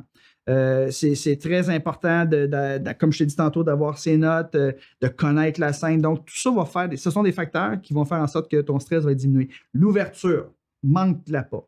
Prépare-toi. Ouais. Fait que ça, je te dis, c'est deux choses à apprendre par cœur, là. Puis moi, avant mes conférences, là, je révise mon ouverture et ma fermeture. Puis ça, c'est quoi les premiers mots qui vont sortir de ta bouche? C'est pas bonjour, c'est pas excusez, je suis gêné de parler en public, ça m'arrive pas souvent. Le monde s'en fout. Ils vont le savoir que t'es pas bon, inquiète-toi pas. Excuse-toi pas en partant, mais sache exactement ce que tu vas dire en partant. C'est hyper important. Souvent, un truc que je donnais aux gens qui nous écoutent, c'est de poser une question. Pourquoi? Parce que c'est engageant. Alors, peu importe ce que les gens faisaient dans leur esprit, quand tu arrives sur scène, tu leur poses une question ou tu leur fais lever la main. Si tu poses une question ou tu fais lever la main, il faut que tu t'assures qu'au moins 50% des gens vont lever la main. Tu engages les gens, tu captes leur attention et ils sont prêts à t'écouter. Ouais. Mais il faut que tu saches exactement ce que tu vas dire quand tu arrives sur scène. Il ne faut pas que ça soit improvisé les premières secondes, je te dirais. Pour rajouter sur ce que tu viens de mentionner, dans le fond, lorsque tu sais exactement quoi dire au début, qu'est-ce qui est. Mettons que tu essaies de te rappeler de quelque chose. Donc, c'est quoi la prochaine étape ou peu importe, mais de te rappeler. Pour être capable de te rappeler de la troisième chose, il faut que tu te rappelles de la deuxième chose. Pour être capable de te rappeler de la deuxième chose, il faut que tu te rappelles de la première chose. Donc, quand tu sais exactement quoi dire et que tu pars le bal, ben, ta mémoire va faire le reste. Puis quand tu vas être rendu à cette étape-là, tu vas t'en rappeler. Puis ayez un plan. Soyez pas gênés d'avoir un plan. Même les gens de théâtre, ils font ça, puis télévision, ils mettent des trucs à terre. Là. Ils écrivent, même les chanteurs font ça, ils ont le pacing. Là, voici les 14 tournes qu'on va faire à soir, ils les mettent, ils les collent à terre avec un tape. Fait que si ça fausse, on est rendu là. Soyez pas gênés. Ayez pas peur de faire ça, ça va vous donner de la confiance. Fait que si jamais tu as un blanc mémoire, tu sais pas où tu es rendu, tu regardes ton plan. Moi, j'ai une petite table basse à côté de moi, comme ça, mon plan, il est là. Et j'ai plus besoin de la regarder aujourd'hui, surtout si je fais ma conférence principale. Mais si je fais une nouvelle conférence où il y a une partie, comme là, j'étais à Narbonne, en France, il y a 3 semaines, je faisais une conférence là-bas. Et il y a une partie de ma conférence qui était vraiment nouvelle, qui était vraiment adaptée pour eux autres parce qu'il y a des courtiers immobiliers. Mais là, cette partie-là, j'avais mon plan à côté de moi. J'avais mon plan pour m'assurer que je n'oublie pas des choses parce que ce pas des choses que je suis habitué de dire de façon régulière. Fait que même après 2000 conférences, j'ai encore un plan à côté de moi. C'est comme, tu ne vas pas bâtir une maison sans un plan. Hein, ils ont toujours leur plan, puis ils regardent leur plan. C'est la même chose quand tu fais une conférence. Il faut que tu saches ce que tu vas dire. Ouais. Et puis, tu as mentionné tantôt que quand tu rentres sur scène, il ne faut pas que tu dises « Ah, excusez-moi, je suis gêné ». Ça, c'est une erreur. Une grosse erreur qu'il y a beaucoup de gens qui font. C'est quand même assez surprenant qu'il y ait autant de monde qui fasse cette erreur-là, mais dans le fond, c'est facile à comprendre pourquoi ils la font, parce qu'ils ne sont pas habitués. Il faut préparer aussi. C'est donc erreurs comme ça, des choses à ne pas faire absolument comme ça, c'est non lorsque tu fais une conférence. Eh boy! Sur 2000 conférences, j'en ai fait des conférences. De ne pas être préparé, ça, c'est la plus grosse erreur, je te dirais. Pas pointer les gens du doigt. Si tu veux pointer, tu racontes une histoire, tu vas pointer dans le vide. Personne n'aime se faire pointer. S'il y a quelqu'un qui n'est pas fin, qui n'est pas gentil, il y a des gens là, qui s'en vont voir des conférences, ça ne lui tente pas d'être là. Hein. C'est le boss qui dit hey, on a un conférencier, il va venir te motiver. Ah ouais, il va venir me motiver. Fait il y a des gens. Portez pas votre regard sur les gens. Tu sais, l'ego cherche à être aimé de tout le monde. Fait que c'est de se concentrer sur les gens qui ça ne lui tente pas d'être là. Faites pas ça. Regarde plutôt les gens qui ont le goût d'être là. Les gens qui sont penchés par en avant, qui te sourient, qui hochent la tête. Ces gens-là te donnent l'énergie. Alors, concentre ton énergie, ton temps, ton regard sur ces personnes-là plutôt qu'à aller chercher les 2-3 personnes qui sont mal dans leur peau puis qui ont peut-être un divorce dans la tête, ils ont peut-être une burn-out, tu ne sais pas. Laisse-les faire, ces gens-là. Laisse-les faire. Et il ne faut pas que tu t'en prennes aussi si quelqu'un qui n'est pas fin avec toi. Il ne faut pas que tu t'en prennes puis tu le charges, cette personne-là, parce que les autres, il est dans sa gang, dans le fond. Fait que c'est mieux de l'ignorer tout simplement ou de tout simplement dire aux autres, mettons, quelqu'un qui fait une remarque qui n'est pas appropriée. De dire, c'est intéressant ton point de vue. Qu'est-ce que vous en pensez, vous autres? Puis les autres, ils vont le remettre à sa place. Alors ça, c'est des hackers qu'on appelle. Là. Ça va toujours arriver. Fait que faut que tu deals avec. Let's deal with that. Puis, quand tu es en train de donner ta conférence, pour être capable de garder les gens engagés, l'humour, c'est une super de bonne stratégie. Donc, on a mentionné, oui, il faut que tu fasses des histoires, il faut que tu donnes quelque chose de personnel. Il faut que ce soit un humour que tu aies pratiqué. C'est pas tu penses que quelque chose est drôle, là, tu ne l'as jamais fait avant, là, c'est très risqué. Et si tu essaies quelque chose de nouveau, mets-les entre 2 bouts que tu sais qui marchent. Ça, c'est un truc que je peux donner. Là. Tu sais, tu vas essayer une nouvelle joke. Tu dis, t'es crampé, tu trouves ça drôle. Combien de fois j'ai essayé une joke? Pas en toute personnerie. Mais moi, en privé, là, je la trouve drôle, ça ne marche pas. Mais en la faisant 2 parties qui fonctionnent, c'est pas grave, ça tombe plat. Alors, même beau joke, pratiquez-les dans le privé avant. Puis si ça marche dans le privé, ça va marcher dans le public aussi. Mais oui, l'humour, c'est important pour... As-tu des trucs pour structurer blague qui a du punch. Je dis, j'ai même suivi un cours à l'École nationale de l'humour, un cours du soir, pour apprendre comment. Parce que l'humour, c'est un art, ça aussi. Tu sais, les humoristes, là, on regarde un petit peu, il y a de la job en tabaslac en arrière de ça. Eux autres, tout leur script est écrit, les pauses, les virgules, ils ont des metteurs en scène qui les aident, un geste. Les gens n'ont même pas idée. Tu sais, on voit quelqu'un là, sur scène, là, c'est quand on va voir un show d'humour, puis ça a de l'air facile. Il y a pas... Non, il y a des milliers d'heures en arrière de ça. Fait que j'ai pas un truc particulièrement. Une chose que je peux. Il y a des gens qui vont s'associer à ça ici. Si vous n'êtes pas naturellement très drôle, vous pouvez ajouter beaucoup d'humour dans vos présentations avec des acétates. Moi, c'est mon cas, c'est ce que je fais. Et moi, je m'assure qu'à tout moment qu'il y a eu un rire, mettons, il ne faut pas qu'il y ait plus que 2 minutes sans que les gens aient ri. Alors, mettons, là, je parle de quelque chose qui est un peu sérieux et dire, OK, qu'est-ce que je pourrais rajouter? Qu'est-ce que je pourrais injecter comme humour pour casser la tension un petit peu? Et là, souvent, je vais rajouter une slide tout simplement. Et là, c'est comme ça classe la tension complètement. Comme là, je pense rapidement, là, je parle de sortir de sa zone de confort. Je parle de Susan Boyle, par exemple, qui est mon idole, qui a fait Britain's Got Talent, puis est allée chanter. Puis, c'est une femme qui n'était pas très jolie, tout ça. Puis elle a eu le gosse de se présenter comme des jeunes, tout ça. Puis là, je raconte l'histoire. C'est une super belle histoire. Il y a des gens qui l'ont entendu parler, qui ont vu la vidéo, tout ça. Puis là, je dis, je pose une question. J'ai dit, après avoir entendu l'histoire de Susan Boyle, c'est quoi votre excuse? C'est quoi votre excuse pour ne pas sortir de votre zone de confort? Là, je fais une joke. Là, je me dis, OK, Patrick, je chante pas très bien. Puis là, tout le monde part à rire parce que ça n'a pas rapport, tu sais, parce qu'elle a fait un concours de chant. Fait que là, je casse la glace comme ça parce que là, c'était sérieux, là. C'est quand la dernière fois que vous êtes sorti de votre zone de confort? Là, je me dis, OK, oui, Patrick, je chante pas très bien, non, parce qu'ils ne pensaient pas au chant, là, c'est sorti dans leur vie. Puis après ça, je veux dire, là, je monte une acétate, je dis, OK, ça, c'est peut-être un peu trop de risques. Là, je parle d'importance de prendre des risques. Puis là, je monte un jeune qui fait du skateboard dans une côte comme ça à San Francisco. C'est juste pour casser l'ambiance, pour que les gens partent à rire. Et quand tu ris, tu es plus réceptif à recevoir de la nouvelle information. Fait qu'une conférence, c'est comme ça. C'est des rires, c'est des émotions, c'est des pauses, c'est des fait réfléchir. C'est vraiment là, une vraie conférence, là, ça va chercher tout ça. C'est beaucoup de pratique, c'est beaucoup d'ouvrages, c'est beaucoup de travail. Et je pense que ça vaut la peine aussi de la pratiquer avec des gens, avec tes amis. Et si c'est quelque chose que les gens s'obstinent à ne pas faire parce que c'est donc bien gênant de pratiquer une conférence que tu sais qu'elle n'est pas optimale avec quelqu'un, ton conjoint, conjointe, ami. C'est tellement gênant. Se filmer, là. Ou se filmer encore. Vous allez vous détester, là. Mais tu te filmes, tout simplement. Il fallait devant ton chien, il fallait dans ton char tout seul quand tu t'en vas. Mais quand vous pratiquez une conférence, pratiquez-la à voix haute et non dans votre tête. Ça, c'est hyper important. Mais plus tu vas la pratiquer de fois, meilleur tu vas être. Puis demander du feedback, puis il faut avoir... faut être orgueilleux un petit peu et dire aux gens, là, soyez honnête. Je ne veux pas que tu me dises... Moi, il y a des gens, des fois, qui me disent « il est tellement bon. » Moi, j'en ai vu des conférenciers, il n'est pas bon. Tu sais, c'est d'être honnête. Dis, gars, soyez honnête.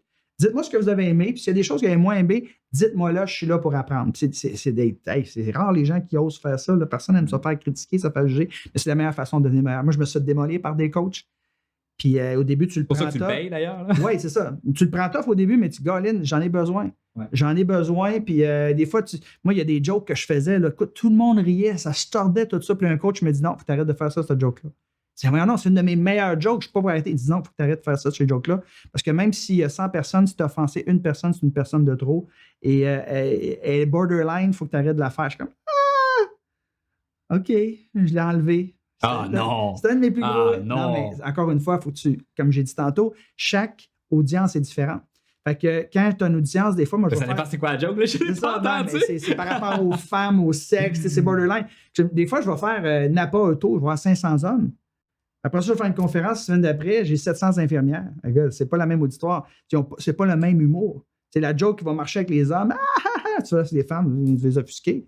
Il y en a qui sont pas bien dans leur peau. Tout ce qui est rapport au poids, au sexe, à la religion, il faut faire attention. Là. Fait que des fois, tu peux trouver quelque chose de très joke, très drôle, mais le coach va dire non, celui-là, tu l'enlèves. C'est comme OK, je vais l'enlever, mais ça ne te tente pas de l'enlever. Ouais, non, tu l'aimes, ça. Tu l'aimes, toi, ça te en même temps, ça dépend aussi. Là, quand c'est une compagnie qui t'engage, il faut que tu respectes la compagnie qui t'engage, il faut que tu respectes leur audience. Tu as fait pour eux autres. Tout à fait. Mais si tu fais une conférence que n'importe qui peut acheter des billets, ben là, décide qu'est-ce que tu veux. Là, c'est différent aussi.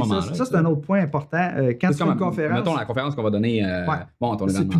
C'est des gens qui veulent venir te voir. Qui ont payé. Toi. Ils ont payé. Alors que quand c'est une conférence dans le corporatif, les gens qui sont là, souvent, ils n'ont pas payé. C'est imposé, c'est un autre game. C'est pour ça qu'il y a bien des humoristes, par exemple, qui n'aiment pas ça faire des corpos. Parce qu'ils sont payés un gros cachet pour aller faire un corpo, mais les gens sont obligés d'être là. Tu sais, c'est comme, ils n'ont pas payé des billets. Alors que quand ils font un show, le monde ont payé, ils se sont déplacés. La réception, l'énergie, les applaudissements sont 3 fois plus élevés. Fait qu'il y en a gros qui n'aiment pas ça faire du corpo parce que, justement, les gens sont obligés d'être là.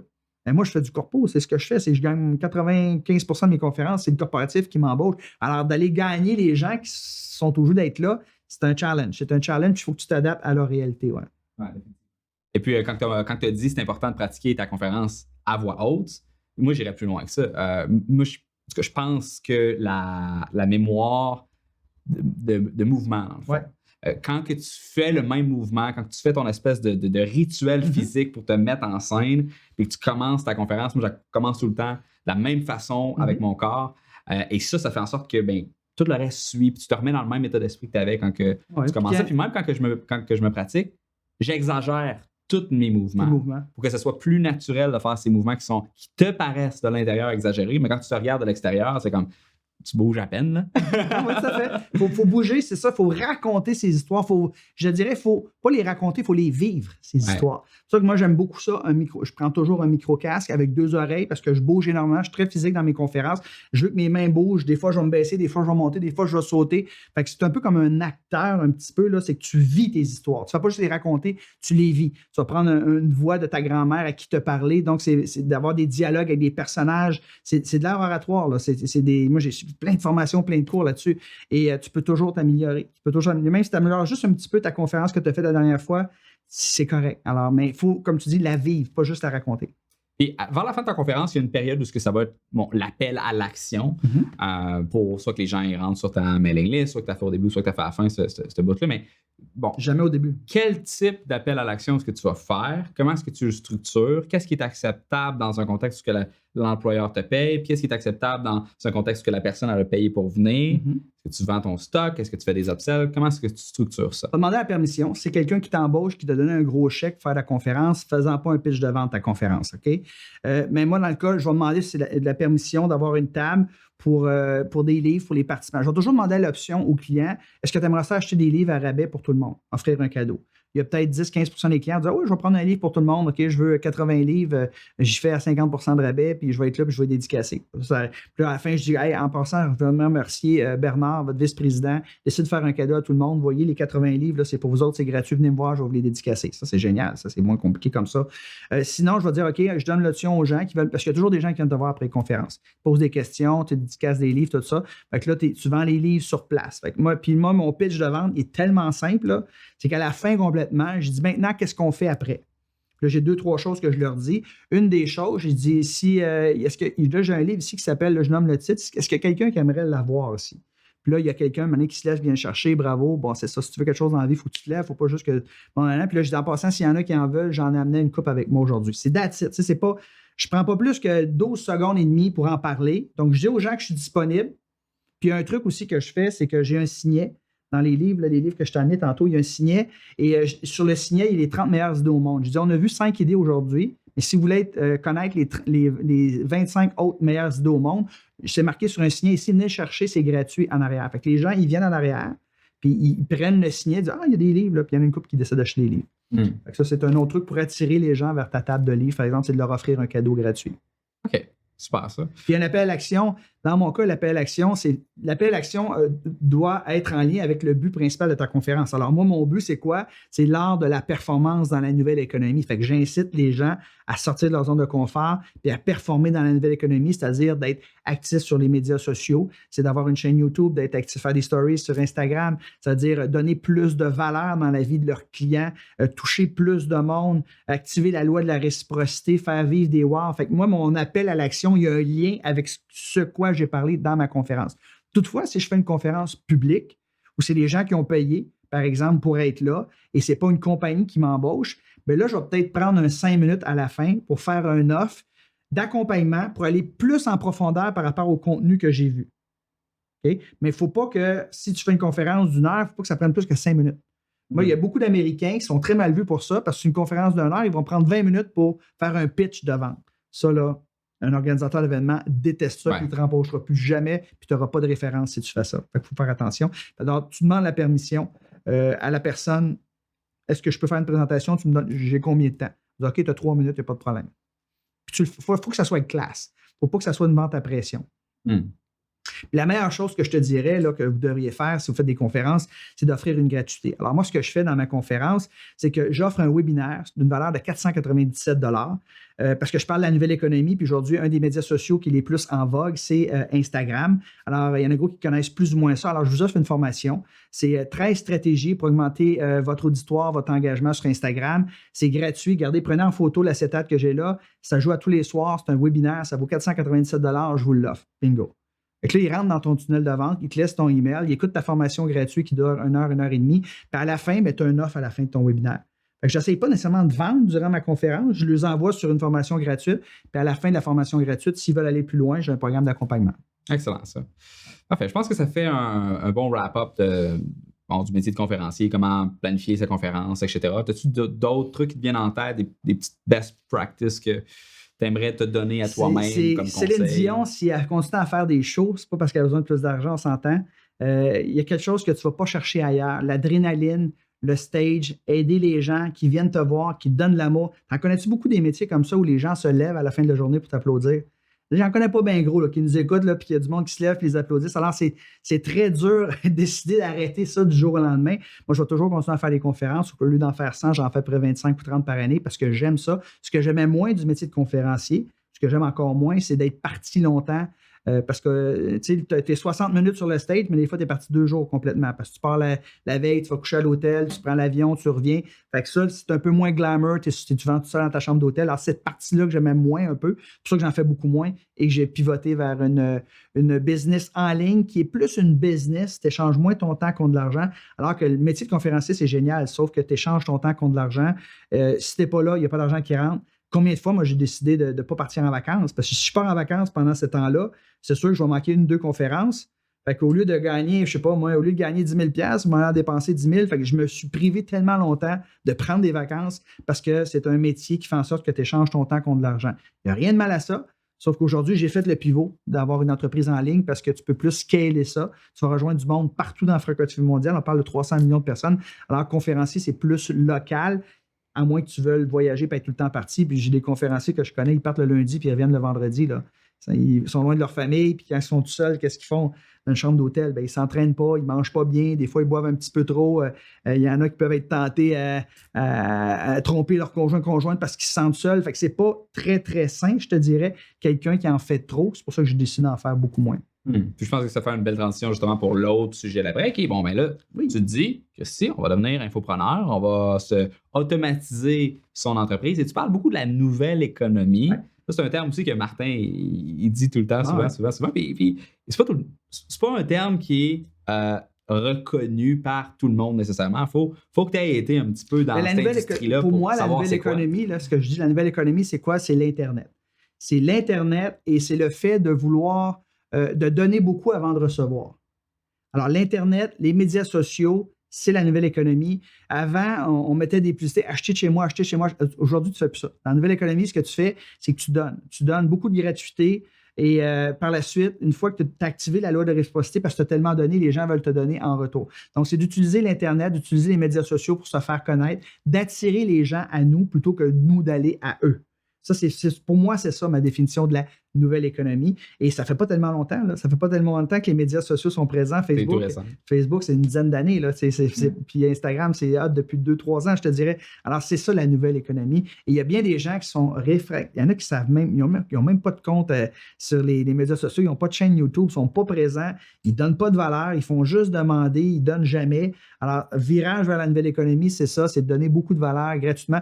Il y a 2 façons pour les gens d'augmenter leur revenu. Hein. La recette, là, il y a 2 équations. Là. Pour augmenter tes revenus, la première chose qu'on doit faire, c'est d'ajouter de la valeur dans la vie de notre boss ou la vie de nos clients. Plus qu'on ajoute de la valeur, plus qu'on va augmenter nos revenus. Parce que ton patron va donner plus d'argent pour te garder comme employé, tes clients vont te donner plus d'argent pour faire affaire avec toi. Et la deuxième clé pour augmenter ses revenus, c'est de toucher plus de monde. Fait que si tu ajoutes plus de valeur dans la vie de tes clients, tu touches plus de monde, tu vas faire plus d'argent. Comment on touche plus de monde? Avec les médias sociaux. Plus de 2 milliards de personnes sur Facebook, plus d'1 milliard de personnes sur Instagram, plus de 600 millions de personnes sur LinkedIn. Alors, quand on travaille comme un entrepreneur de la nouvelle économie, moi, mon marché, ce n'est pas le Québec. Mon marché comme infopreneur, c'est le monde au complet, hein, d'où ton domination mondiale, parce qu'il y a 300 millions de francophones dans le monde que je peux toucher quand je suis sur le web. Alors que si tu es une entreprise traditionnelle, pignon sur rue, ben, tu es souvent 2, 3, 4, 5 kilomètres alentour de chez vous, c'est ton marché. Ça, c'est l'ancienne économie. La nouvelle économie, tu peux, peu importe où tu habites. J'avais une personne hier sur mon webinaire qui dit, je dis aux gens, OK, de quel endroit vous venez? Elle dit Saint-Timothée, je suis parti à rire. C'est pas une joke, elle restait à Saint-Timothée. J'ai aucune idée c'est où Saint-Timothée. Mais de Saint-Timothée, tu peux bâtir un empire mondial grâce au web. Alors, c'est ça la nouvelle économie pour moi. C'est vraiment le fun, justement, de pouvoir découpler le besoin de location physique, géographique, avec justement les rejoindre des gens en France, en Afrique, en Belgique, peu importe, en Europe. C'est vraiment cool. Et justement, toi, quand est-ce que tu as commencé cette transformation-là? Ça a été quoi tes premières étapes, tes premiers produits que tu as montés? Comment est-ce que tu as vécu cette transition-là? J'ai raconté l'histoire tantôt. Là, quand je suis arrivé chez nous, ma petite fille ne voulait pas que je la prenne dans les yeux. Ça a été le point tournant, le moment déclencheur, le moment pivot. Puis par la suite, j'ai commencé à m'informer. J'ai commencé à m'informer en ligne. Puis j'avais Martin Latulippe qui était dans mon mastermind. J'avais créé un mastermind des 6 meilleurs conférenciers. Quand je dis meilleurs, là, c'est les plus en demande puis qui cherchaient le plus. Là. Et on se réunissait de façon régulière. Fait que dans nos masterminds, Martin et moi, on parlait de ça. Lui, il avait une petite longueur d'avance. Il avait embauché un coach. Puis là, moi, j'étais vraiment allumé. Il me parlait de ça. Là, j'étais allumé comme un sapin de Noël. Et fait que Martin, c'était un élément déclencheur, je te dirais. Là, je suis allé voir ce qu'il faisait en France. J'ai trouvé une couple d'experts en France. Je suis allé voir ce qui se faisait aux États-Unis. J'ai trouvé plein d'experts aux États-Unis. Et je me suis abonné à l'infolette. J'ai commencé à m'abonner à leur chaîne YouTube, à écouter leurs vidéos. Et ça faisait du sens pour moi. Ça faisait du sens de monétiser son expertise autre qu'en étant physiquement présent. Alors, le premier programme que j'ai parti, c'était Succès illimité. C'est un programme qui existe encore d'ailleurs aujourd'hui. 397 $, c'est 30 capsules de coaching pendant 10 semaines, donc 3 capsules pendant 10 semaines qui durent 5 à 10 minutes environ par capsule. C'est vraiment du développement personnel, succès illimité. Comment avoir plus de succès en général dans la vie. Puis par la suite, j'ai fait Devenir riche, c'est un programme de coaching. Ça fait très salesy, là. Ouais, hein? Ça fait très salesy. Salesy, ouais, devenir riche, c'est une insatisfaction. C'est-à-dire que moi, j'étais pauvre quand j'étais jeune, j'ai appris comment devenir riche, mais c'est pas tout que devenir riche, c'est de garder son argent. T'as beau faire, je sais pas, donner un chiffre, là, 500 000 par année, si t'en dépenses 490 par année, t'es pas mieux, là. Alors, je me suis entouré d'experts parce que j'avais pas la connaissance infuse là-dessus. Alors, moi, j'étais l'expert entrepreneuriat. Je me disais, OK, dans ma tête, pour devenir riche, faut que tu sois un entrepreneur parce que c'est très dur de devenir riche quand tu es salarié. C'est comme, même les vice-présidents des grosses compagnies, tu gagnes 125, 150 000, tu es imposé à 50 souvent, ils ont des trains de dépenses, des trains de vie très hauts. C'est très dur de devenir. Entrepreneuriat, ça, je l'ai, je le connais, j'ai bâti. Fait que moi, je vais faire les capsules sur l'entrepreneuriat. Je suis allé voir Justin Larochelle, qui est un des top experts au Québec par rapport à l'investissement immobilier, qui a un parc immobilier, qui enseigne l'immobilier. Donc, lui, c'était mon expert. J'ai fait 35 entrevues avec lui, puis lui, il avait le contenu immobilier. Et je suis allé chercher un expert pour l'investissement papier, tout ce qui est action papier, Fabien Major, qui est un des tops au Québec également. Fait qu'on était 3 experts dans le programme Devenir riche et un programme de formation en ligne. Vous n'êtes pas obligé d'être l'expert absolu. Vous pouvez vous associer justement à d'autres personnes qui vont apporter du contenu. Il y avait un pilier qui était sur l'entrepreneuriat, un sur l'immobilier, un sur l'investissement papier. Exactement. Okay. Et chaque semaine, les papier, gens tu veux dire la bourse, les options, ce genre de choses. Les actions, placer son argent, puis bon. Et c'est ça. Donc, ça, c'est Devenir riche. C'était 497 $ comme programme de formation. Lancement orchestré. Le premier lancement orchestré que j'ai fait 160 000 $ en une semaine. Écoute, c'est énorme. Je n'avais jamais fait autant d'argent que ça en une semaine. C'est un bon lancement. C'est un bon lancement. Mais là, il y a des commissions. Il y a 40 % de commissions qui allaient aux affiliés. Mais même à ça, c'est comme, mais là, j'avais travaillé très fort. J'avais travaillé 4 mois là-dessus. J'avais des bons affiliés. By the way, je veux juste qu'on mentionne ça avant parce que, dans le fond, tu avais un mastermind et je suppose que les gens de ton mastermind ont participé à ton lancement. Il y avait juste Martin. Les autres n'étaient pas intéressés. Les autres conférenciers voulaient juste faire des conférences. Il y a juste Martin et moi qui étaient intéressés à l'aspect en ligne. Et il y avait Martin qui avait participé. J'avais quelques affiliés comme ça qui avaient participé. Mais c'était beaucoup d'argent. Si tu as recommencé à chaque année un lancement, c'est des nouvelles vidéos. Puis aujourd'hui, le niveau des lancements, écoute, ils font des reportages, là, ils envoient des caméras avec ils filment les anciens étudiants. C'est rendu le niveau là, des lancements, c'est très, très élevé. Alors, mais moi, j'étais pas. Juste avant qu'on poursuive, tout est dur à. Il y en a beaucoup. C'est comme un bulldozer, tu fonces. En fait, c'est juste pour mentionner tous ceux qui se demandent justement comment faire des lancements avec des programmes d'affiliation. Ouais. Il y a Geneviève Gauvin qui a lancé Marketing Affilié, édition créateur, donc latranchée.com/MAEC si ça vous intéresse, pour vous montrer la technique derrière ça. Et j'ai également fait un podcast avec Martin Latulippe, que vous pouvez regarder latranchée.com/podcast. Je ne me rappelle pas c'est quoi le nom de l'épisode, mais il a expliqué toute la structure de lancement, qui est la formule de Jeff Walker, avec les affiliés, etc. C'est quoi le rôle que ça a? Fait que tous ceux qui sont curieux à savoir comment il a fait tout son argent, allez voir ces deux ressources-là. Ça va vous aider énormément. C'est beaucoup de travail, c'est beaucoup de temps, c'est beaucoup d'énergie, mais ça peut être très lucratif aussi. Et c'est de sustain ça dans le temps. Parce qu'à chaque année, c'est à recommencer. C'est à recommencer, puis il y a beaucoup de réciprocité que tu dois avoir envers tes affiliés également. Fait que moi, j'ai évolué sur une stratégie qui est un peu différente des lancements. Aujourd'hui, j'en fais encore, mais j'en fais pas avec plein des gros partenaires comme ça, parce que c'est beaucoup de temps, beaucoup d'énergie. Et ça demande, puis moi, c'est une des raisons pourquoi je suis devenu un web entrepreneur, c'est pour être moins parti. Alors, ceux qui font des gros lancements comme ça avec une dizaine de gros affiliés, bien, ils doivent faire de la réciprocité, ils doivent aller faire leur stage, ils doivent faire leur mastermind, ils sont tout le temps partis. La réalité, c'est ça. Alors, moi, j'aime plus être en contrôle un peu de sa destinée, de sa business, puis pas dépendre des affiliés. Il y a 3 façons d'attirer du trafic quand tu connais la game là, par rapport à l'Internet. Il y a des affiliés, oui. Il y a la publicité, puis il y a l'organique. Alors, tu mets plus d'accent sur l'organique puis de la publicité pour attirer des gens dans tes tunnels de vente. Alors, tu es plus en contrôle, tu dépends un peu moins des affiliés. J'en fais l'affiliation, mais ce n'est pas la chose que je fais le plus parce que ça me demandait beaucoup de temps. Oui, puis en même temps, c'est beaucoup de contacter les gens, faire les suivis. C'est ça qui prend du temps aussi. Là. Puis les recruter, les onboarder, bon, expliquer ton programme à tout ce monde-là. Ouais, j'ai vu des gens dans le domaine qui font de l'affiliation avec des gens qui ne sont pas tout à fait d'accord avec leurs valeurs, mais ils font pareil parce que c'est payant. Tu sais, comme moi, une chose que je déteste, c'est les gens, par exemple, qui vont faire un lancement, ils vont mettre beaucoup de pression, que ça ferme dimanche à minuit. Dimanche à minuit, tu envoies 14 courriels en 2 semaines disant que ça ferme dimanche à minuit. Et 2 jours après, il rouvre son lancement. Ah, finalement, pour 48 heures, je rouvre les ventes parce qu'on a eu des doublons, il y a des gens qui ont des cartes de crédit qui n'ont pas marché, tout ça. Ah, moi, j'aime ça. Je trouve que ça enlève la crédibilité à toute l'industrie. Et il y en a qui ne sont pas d'accord avec ça, mais qui vont continuer à faire des lancements avec ces gens-là parce qu'ils leur apportent beaucoup de trucs comme ça. Alors, j'aime mieux faire mes affaires que piler sur mes valeurs, je te dirais. Ouais. C'est un très, très bon point. Fait que tu as fait ton premier programme sur devenir riche. L'autre Succès limité. Succès limité, devenir riche. Fait que c'était en quelle année, ça? 92. Que tu as fait ces programmes-là? Oui, j'ai commencé en 92. Ça, c'est quel format? C'est des vidéos. DVD? Non, c'est vidéo. Non, je fais ça par la Non, c'est sur vidéo, sur le web. En 92? En 92, hein, oui. Oh my God. J'étais un précurseur, je te dirais. Aïe.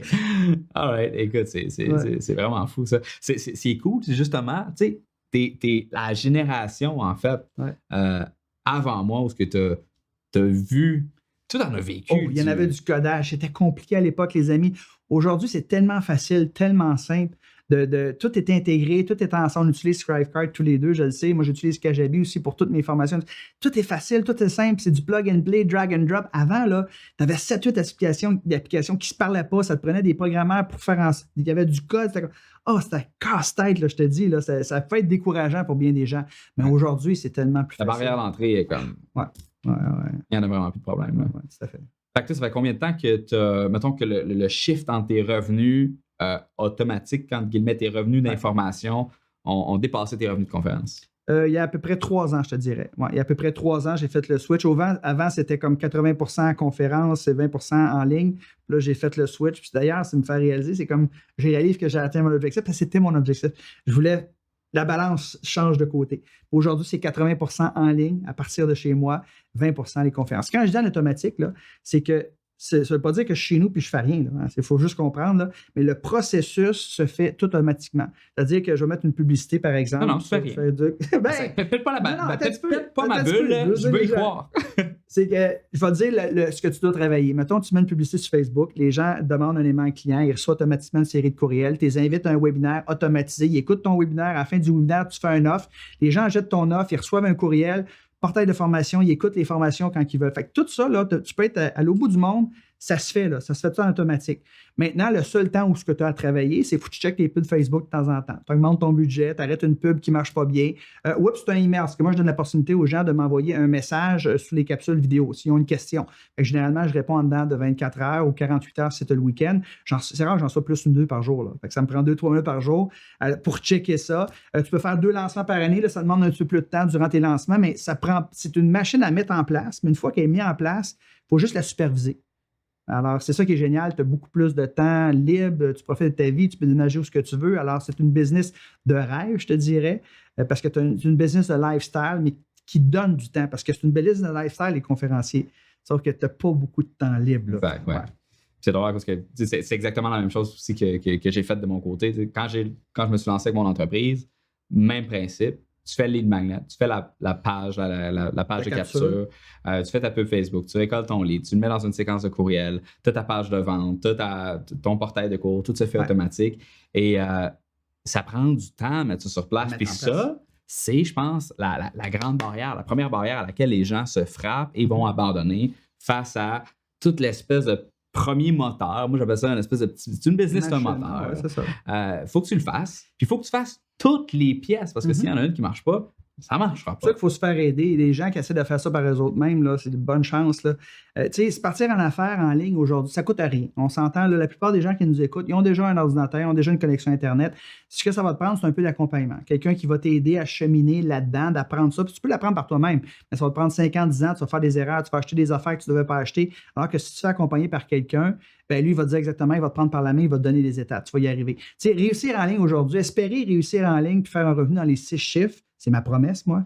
C'est comme espérer aller aux Olympiques puis gagner un podium. Tu ne peux pas y arriver sans un coach. Il faut que tu te fasses accompagner, il faut que tu te fasses aider. En même temps, tu dis ça, mais maintenant, les gens peuvent se faire aider, puis maintenant, ils peuvent se faire accompagner. Moi, dans mon temps, c'était... Je ne l'avais pas fait, puis c'est moi qui accompagnais le monde. Ouais, c'est ça. T'en as bavé une shot, c'est ça. Mais il y a YouTube. Même principe pour toi aussi, quand tu as commencé. YouTube, c'est génial. Moi, écoute, tu veux une question, tu vas sur YouTube, il y a quelqu'un qui fait des vidéos. Il va y avoir beaucoup de gratuits sur le web.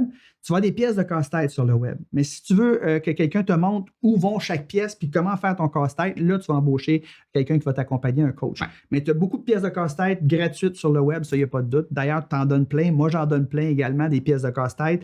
Donc, ça peut t'aider. Mais si tu veux avoir une vue globale puis tu veux accélérer ta croissance, bien là, tu vas chercher de l'accompagnement. Ouais. Moi, je pense que oui, mettons, acheter un programme en ligne, ça a une super de bonne valeur parce que ça te donne un framework. Au moins, tu as une structure, puis tu te dis, tu fais ça, tu fais ça, tu fais ça. Tu passes pas de temps à te poser la question, quelle plateforme, quelle ci, quelle ça. Non, prends qu'est-ce que la personne dit.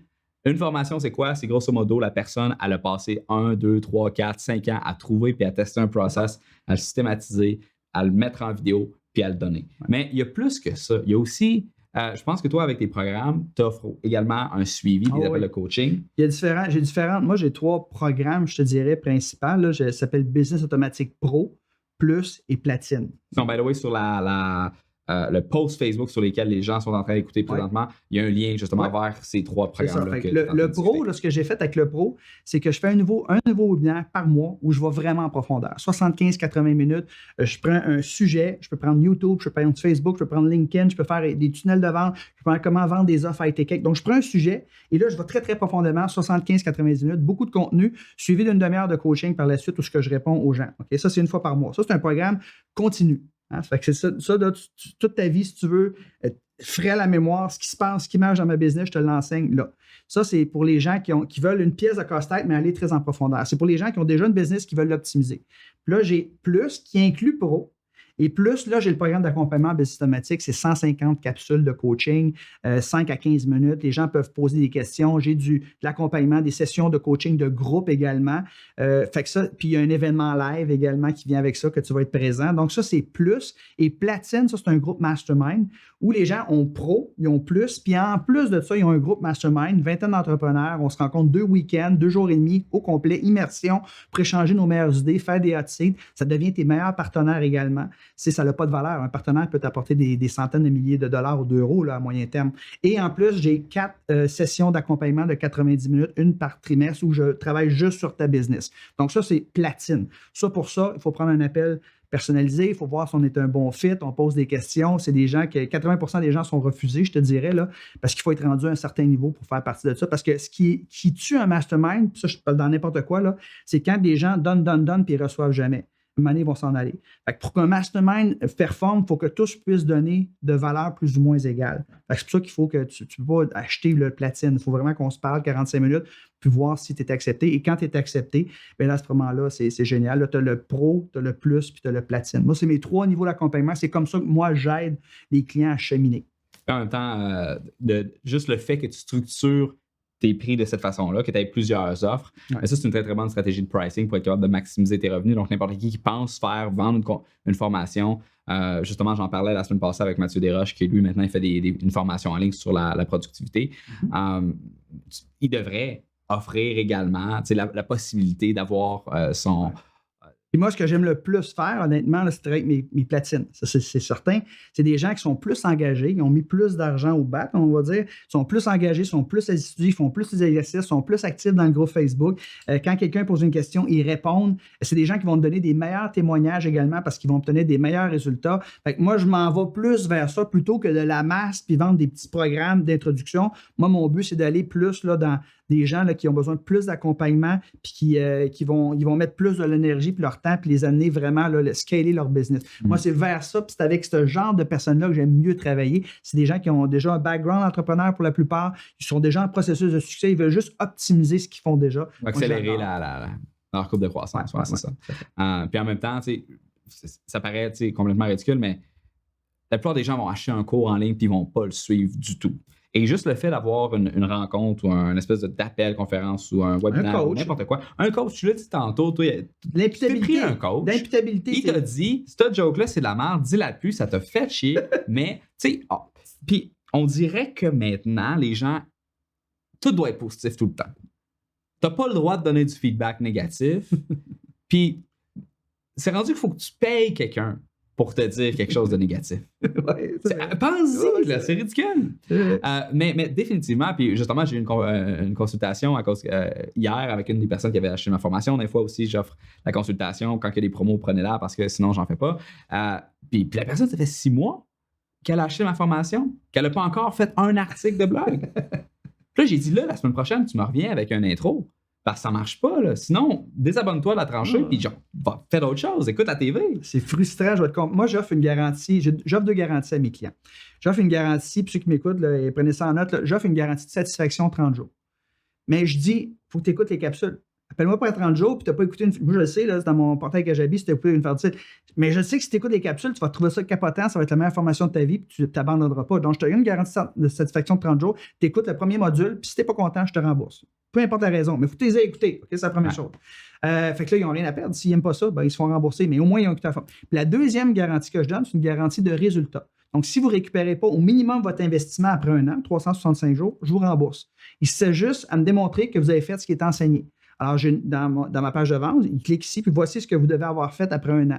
Puis je sais que s'ils font ça, ils vont obtenir comme 10, 100 fois plus l'investissement qu'ils ont mis. La seule raison pourquoi ils n'obtiendront pas les résultats, c'est s'ils ne l'ont pas fait, s'ils n'ont pas passé à l'action. C'est pour ça que la garantie de résultat, même moi, au début, j'étais comme, ouais, je mets tout ça. Puis j'ai posé à des gens comme Martin, comme Sylvain, comme plein de gens qui offrent également ça. Et ils m'ont tous dit, Patrick, il n'y a jamais personne qui nous a demandé la garantie de résultat. Parce que c'est vrai, la seule raison pourquoi ils n'ont pas obtenu les résultats, c'est parce qu'ils ne l'ont pas fait. Parce que s'ils l'avaient fait, ils auraient obtenu des. Fait que, ajoutez une garantie de résultat à ce que vous faites, spécifiant que les gens doivent l'avoir fait. Et vous allez voir, il y a plus de gens qui vont passer à l'action, puis il n'y a personne qui va vous demander ça parce que ça incite les gens à le faire, dans le fond. Oui, définitivement. Puis de toute façon, les gens qui vont demander un remboursement, c'est les gens qui vont demander un remboursement. Les autres, c'est soit qu'ils ont une contrainte financière, puis finalement, ils ont changé d'idée. Je peux te raconter quelque chose. Ben oui, je peux raconter quelque chose des écoutes. J'ai vécu ça la semaine passée. La personne, elle achète un truc, puis elle demande un remboursement, mais tu sais, moi, je donne 30 jours, puis elle demande un remboursement 40 quelques jours après. Elle a dépassé son 30 jours. Et finalement, elle fait le coquille avec moi, puis tout ça. Je dis, t'avais 30 jours, tu sais, moi, je respecte l'intégrité. Je parle de ça à mes conférences, la responsabilité, puis c'est comme, je peux te donner un autre programme de formation si tu veux, de même valeur, mais tu sais, tu ne rembourses pas, tu as dépassé ton 30 jours. Et on s'envoie une couple de courriels comme ça, puis là, ça sentait agressif. Je dis, je vais peut-être le rembourser, tout ça. Puis c'est comme, tu veux pas quelqu'un qui est insatisfait, mais tu sais, moi, j'aime ça, les gens qui respectent leur engagement. Je parle de ça dans mes conférences, c'est mes valeurs, tu sais. Mais finalement, la personne m'envoie un courriel, puis elle dit, OK, je vais dire la vérité, ma maison est brûlée, j'ai perdu ma job, j'ai pas une scène. Puis là, je dis, J'ai dit, ça, je respecte ça. L'honnêteté, l'intégrité, parfait. Voici, je l'ai remboursé parce qu'il était dans le trouble. Viens me voir dans 2 ans quand tu t'as remis sur pied. Ça, là, c'est correct. Ça, je suis quelqu'un qui est honnête, puis qui me dit, garde, situation financière qui est difficile, puis ça va pas, puis regarde, ça, je peux comprendre ça. Mais quelqu'un qui ne respecte pas son engagement parce qu'il avait pris un engagement, ça, j'ai un peu plus de difficulté. Soyez honnête. L'honnêteté, dans le fond, c'est quoi? L'honnêteté, c'est payant. Ça, en même temps, parce que si toi, tu ne respectes pas ta garantie, c'est pas honnête de ta part envers tes autres clients qui se sont mis la peine de se faire rembourser dans les 30 jours ou qui sont arrivés à 31 jours, puis tu leur as dit, Ben non, c'est 30 jours, c'est 30 jours. Fait que, à un moment donné, il faut mettre une date, puis c'est ça qui est ça. Si tu as l'intention de te faire rembourser en partant, ben, prends-les pas la formation. Moi, je lui dis même dans mon webinaire, gars, si tu n'avais pas l'intention de faire ça, inscris-toi pas, ça ne donne rien. Là. Mais si jamais vous voulez profiter de la garantie, vous n'êtes pas certain, mettez-vous une note dans votre téléphone 3 jours avant, 2 alarmes, puis appelez 27 jours avant si tu ne l'as pas écouté la formation, peu importe, mais paye pas après, là, il est trop tard, mais avant, assure-toi que tu es dans les limites, dans le fond. Justement, dans cette formation-là, on peut peut-être commencer un petit peu, rentrer dans le contenu, voir une espèce d'aperçu bref de la structure. Donc, tu parles de comment être capable de te lancer un... Oui, Business Automatique Pro, ça, c'est un webinaire par mois. Donc, je prends un sujet par rapport à ce qui marche dans ma business et je m'en vais en profondeur par rapport à ce sujet-là. Tu as également, je pense, un portail de cours avec des leçons. Oui, mais sur Business Automatique Pro, c'est juste un webinaire par mois. Les gens ont le droit aux 3 dernières formations s'ils ne peuvent pas être là en direct. Et il y a un événement live, il y a une coupe de formations. Ça, c'est le Pro. OK? Ça, c'est juste 497 l'investissement. C'est pas trop cher. Le plus, on parle de 2000 $, 1997. Et là, sur le portail de formation, là, j'ai 6 modules. Là, vraiment, je prends les gens par la main. Premier module, c'est comment faire une offre irrésistible. Parce que tu as beau avoir le meilleur marketing au monde, tu as beau être présent sur les médias sociaux. Si ce que tu offres, c'est de la merde, c'est de la bullshit, ça n'apporte pas de valeur dans la vie des gens. Qu'est-ce qu'une offre? Pourquoi une offre est irrésistible? C'est que le client ne peut pas résister. Il ne faut jamais créer l'offre dont on rêve. Il faut créer l'offre dont rêvent nos clients. Donc, comment on fait ça? On fait un sondage pour connaître les besoins, les problèmes, les mots, MOUX, là, que le client vit au quotidien, puis on va utiliser ces mots MOUTS pour exprimer comment il se sent. Fait que là, il va connecter avec nous, cette personne-là. Puis, nos modules de formation qu'on va faire, vont être basés sur le sondage, sur les problématiques, les enjeux que la personne vit. Donc, tu vas lui présenter quelque chose qu'il veut. Ton offre devient irrésistible à ce moment-là. Là, il y a ça prend des bonus, ça prend des garanties de satisfaction, ça prend des témoignages. Il y a plein de choses qui rentrent dans ce qu'on considère une offre irrésistible. Fait que le premier module, je travaille là-dessus. Après ça, le deuxième module, c'est de bâtir sa machine.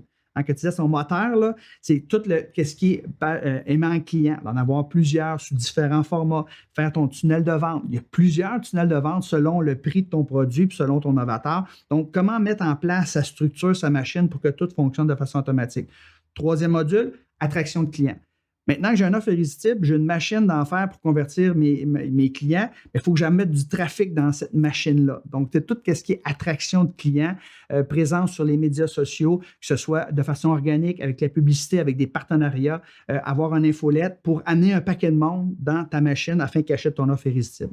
Ça, c'est les 3 plus gros modules, je te dirais. Et les 3 autres, le quatrième, c'est une fois que quelqu'un s'est inscrit à ton webinaire, qu'est-ce que tu peux faire pour que tu aies le maximum de gens qui participent à ton webinaire? Je ne sais pas si les gens qui nous écoutent le savent, mais il y a environ le tiers des gens qui s'inscrivent à un webinaire qui participent en direct.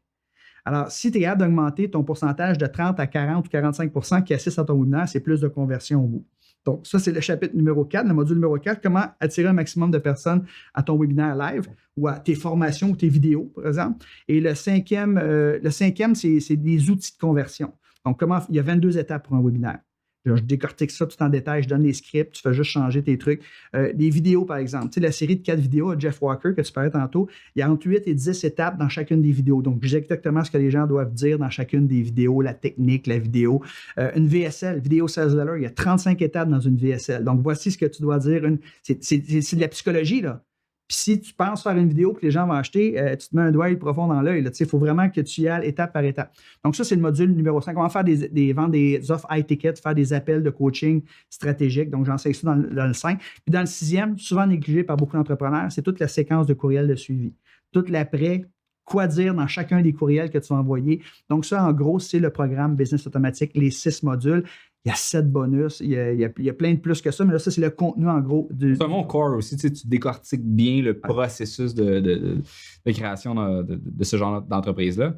Et puis, j'aimerais ça qu'on parle un petit peu de trafic. Toi, ton acquisition de trafic, tu as fait de quelle façon et c'est quoi tes stratégies que tu as en lien avec ça? Beaucoup d'organique, très présent j'avais une Facebook Pro, je montais à 300 000 Et puis quand on parle d'organique, juste qu'on fasse la nuance, donc l'organique, c'est-à-dire l'engagement social, puis de l'autre côté, j'aimerais qu'on sépare ça avec tout ce qui est algorithme, référencement. Moi, la façon dont je vois ça, il y a organique, publicité, partenariat. C'est 3 sources de trafic principales. Mais dans le sens que les recherches sur YouTube, les recherches sur Google, Ça, c'est organique. Donc, il y a, mettons, les mots-clés, OK, ou du Google AdWords. Avec tes mots-clés, tu veux que les gens te cherchent, ils ont une solution. La différence avec les médias sociaux et YouTube puis Google, c'est que quand les gens vont sur Google puis YouTube, ils sont conscients de leurs problèmes. Ouais. Ils cherchent une solution à leurs problèmes. Alors que quand les gens vont sur les médias sociaux, ils ne vont pas là pour se faire vendre, ils ne sont pas conscients de leurs problèmes, ils vont là pour se divertir, s'amuser, prendre des nouvelles de leurs amis. Fait que c'est pas la même bébite, je te dirais. Fait que oui, je fais du Google AdWords pour des articles de blog avec des bons mots référencés, sortir SEO avec les bons mots-clés. Ça, c'est super important. Envoyer une infolette également que tu fais toutes les semaines. Moi, je classe ça dans l'organique aussi. Donc, tu gardes top of the mind auprès de ta clientèle. De temps en temps, tu offres un webinaire gratuit. Donc, ça fait partie de l'organique. Toutes les publications que je mets moi-même sur Facebook, sur Instagram, sur LinkedIn, sur Twitter, par exemple, c'est tout de l'organique. Mais ça, c'est du jus de bras. Moi, ce que j'utilise un outil qui s'appelle Meet Edgar. Ça m'aide à automatiser 90% de mon organique. C'est-à-dire que je publie 10 à 12 fois par jour de façon organique sur les médias sociaux parce que lui, il va recycler du vieux contenu. Que c'est vraiment génial. Là. Moi, en tout cas, ça me sauve. Ça me coûte 49 $ par mois. Je pense que peu importe. Il y a d'autres outils qui existent, mais moi, j'utilise ça parce que ça me sauve beaucoup du temps. Donc, 90% de mon organique, maintenant, se fait en automatique, je te dirais. Tout ce qui est stories, c'est moi qui les fais, évidemment, au jour le jour. Et je vais publier aussi de temps en temps du contenu comme je le sens. Mais, tu sais, des fois, j'étais comme 3-4 jours, c'est comme, ça devient lourd à me dire, j'ai pas publié, ça fait 3 jours sur ma page Facebook, j'ai pas publié. Fait que là, Fait que ça, c'est organique, je te dirais. Donc, ça, c'est une façon d'attirer du trafic. Mais le reach, la portée a tellement diminué, tu le sais, là. Moi, j'ai 293 000 sur ma page Facebook. Des fois, Facebook va montrer mes trucs à 3 000 personnes en moyenne, 3-4 000. Hey, c'est du 1%, là, c'est très bas. Fait qu'on ne peut pas se fier juste à ça. Fait que ça, il y a l'organique, je te dirais, mais il y a la publicité. Alors, publicité, je pense que j'ai mis 40 000 $ l'année passée de publicité sur Facebook. Donc, c'est juste de mettre de la publicité trafic chaud. Hein. Les gens qui nous écoutent, trafic froid, trafic chaud, je mets surtout de la publicité sur du trafic chaud. C'est-à-dire que tu peux mettre une publicité, par exemple, tu peux mettre une publicité où les gens vont écouter ton vidéo. Après ça, tu vas faire du retargeting pour les gens qui ont vu 75% de tes vidéos. Donc, ils sont beaucoup plus enclins à prendre ton aimant client, à te donner leur email parce qu'ils écoutaient ta vidéo. Versus que si tu fais de la publicité juste à du trafic froid, qui ne te connaissent pas ni d'Adam ni d'Ève, ça va te coûter beaucoup plus cher par le coût d'acquisition. Moi, j'aime beaucoup soit faire du trafic chaud. Je vais importer aussi des gens qui ont visité la page de vente, par exemple, mais qui n'ont pas acheté. Tu vas les retargeter. En fait, je fais beaucoup de trafic chaud comme ça, de trafic chaud, trafic tiède, un peu de trafic froid pour la publicité. Et finalement aussi, je vais faire du partenariat de temps en temps avec des gens. Là, fait que c'est comme ça que j'acquiers du trafic, je te dirais. Ouais. Il y a ceux qui se demandent en fait comment concrètement mettre en place toutes ces stratégies-là au niveau de la publicité Facebook, vous sauriez qu'il y a une très, très bonne formation qui existe en publicité Facebook. Vous pouvez la trouver au latranchée.com/formation. C'est ma formation que je vends depuis, la première que j'ai quand je me suis lancé, je la refais relativement fréquemment. Oui, parce que ça change. Hein? Ça change quand même beaucoup. Et justement, parlant de changement avec la publicité Facebook, tu as vu l'augmentation des coûts publicitaires. Comment est-ce que c'est quoi ta vision vers le futur de l'acquisition de trafic? Est-ce que tu crois qu'il va falloir que tu changes ton mix marketing éventuellement à cause de ces coûts-là? Comment est-ce que tu anticipes le futur? Go with the flow, je suis vraiment comme ça. Moi, je suis toujours à l'affût. Même moi, là, j'ai plein de coachs, j'ai plein de mentors, donc je suis abonné à leur infolette, que j'écoute des vidéos sur YouTube. Fait que je suis à l'affût de ce qui se passe et je m'adapte par rapport à ce que j'apprends. Et ce que je vois aussi, dans mon cas, oui, mon coût d'acquisition a augmenté un petit peu, mais quand même pas dramatiquement. J'ai des gens qui me parlent 5, 6, 7 $ par lead. Écoute, moi, je n'ai jamais payé 5, 6, 7 $ par lead. En fait, moi, souvent, quand je vais faire une campagne publicitaire, je vais avoir 8 cibles différentes. Et là, je vais attendre 3-4 jours, le temps que l'algorithme se place, tout ça. Puis après 3-4 jours, je vais éliminer les 4 cibles qui me coûtent le plus cher, puis je vais garder les 4 cibles qui me coûtent le moins cher. Alors, comme j'ai fait une campagne la semaine passée, puis je pense que le coût d'acquisition le plus cher parmi mes 8 cibles, c'était 5,56 $. C'est vraiment du trafic froid, là.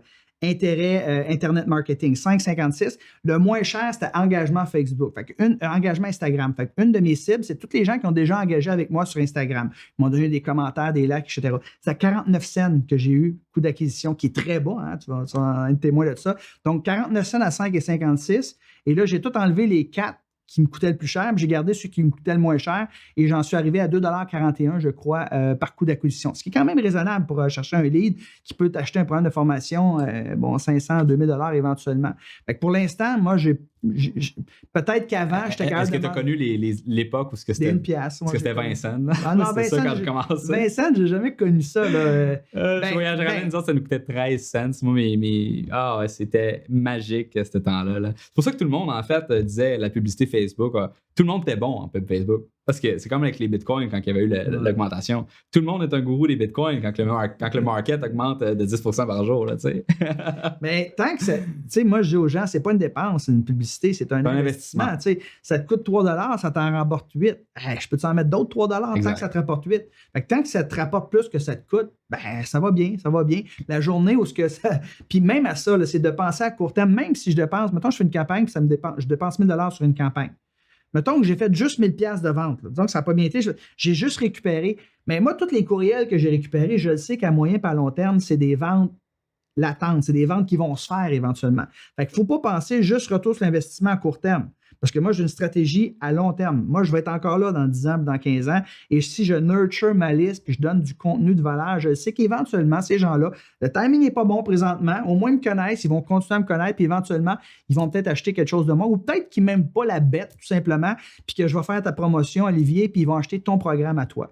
Fait que c'est ça aussi des fois. Des fois, je me fais poser, y a-tu trop de coachs? Y a-tu trop d'experts? Y a-tu trop de chanteurs? Y a-tu trop de comédiens? Y a-tu trop de joueurs de hockey? Non, il y en a pour tout le monde. Il y a des gens qui vont cliquer avec vous, avec votre style, puis il y a des gens qui vont cliquer plus avec un autre style, puis c'est tout à fait correct.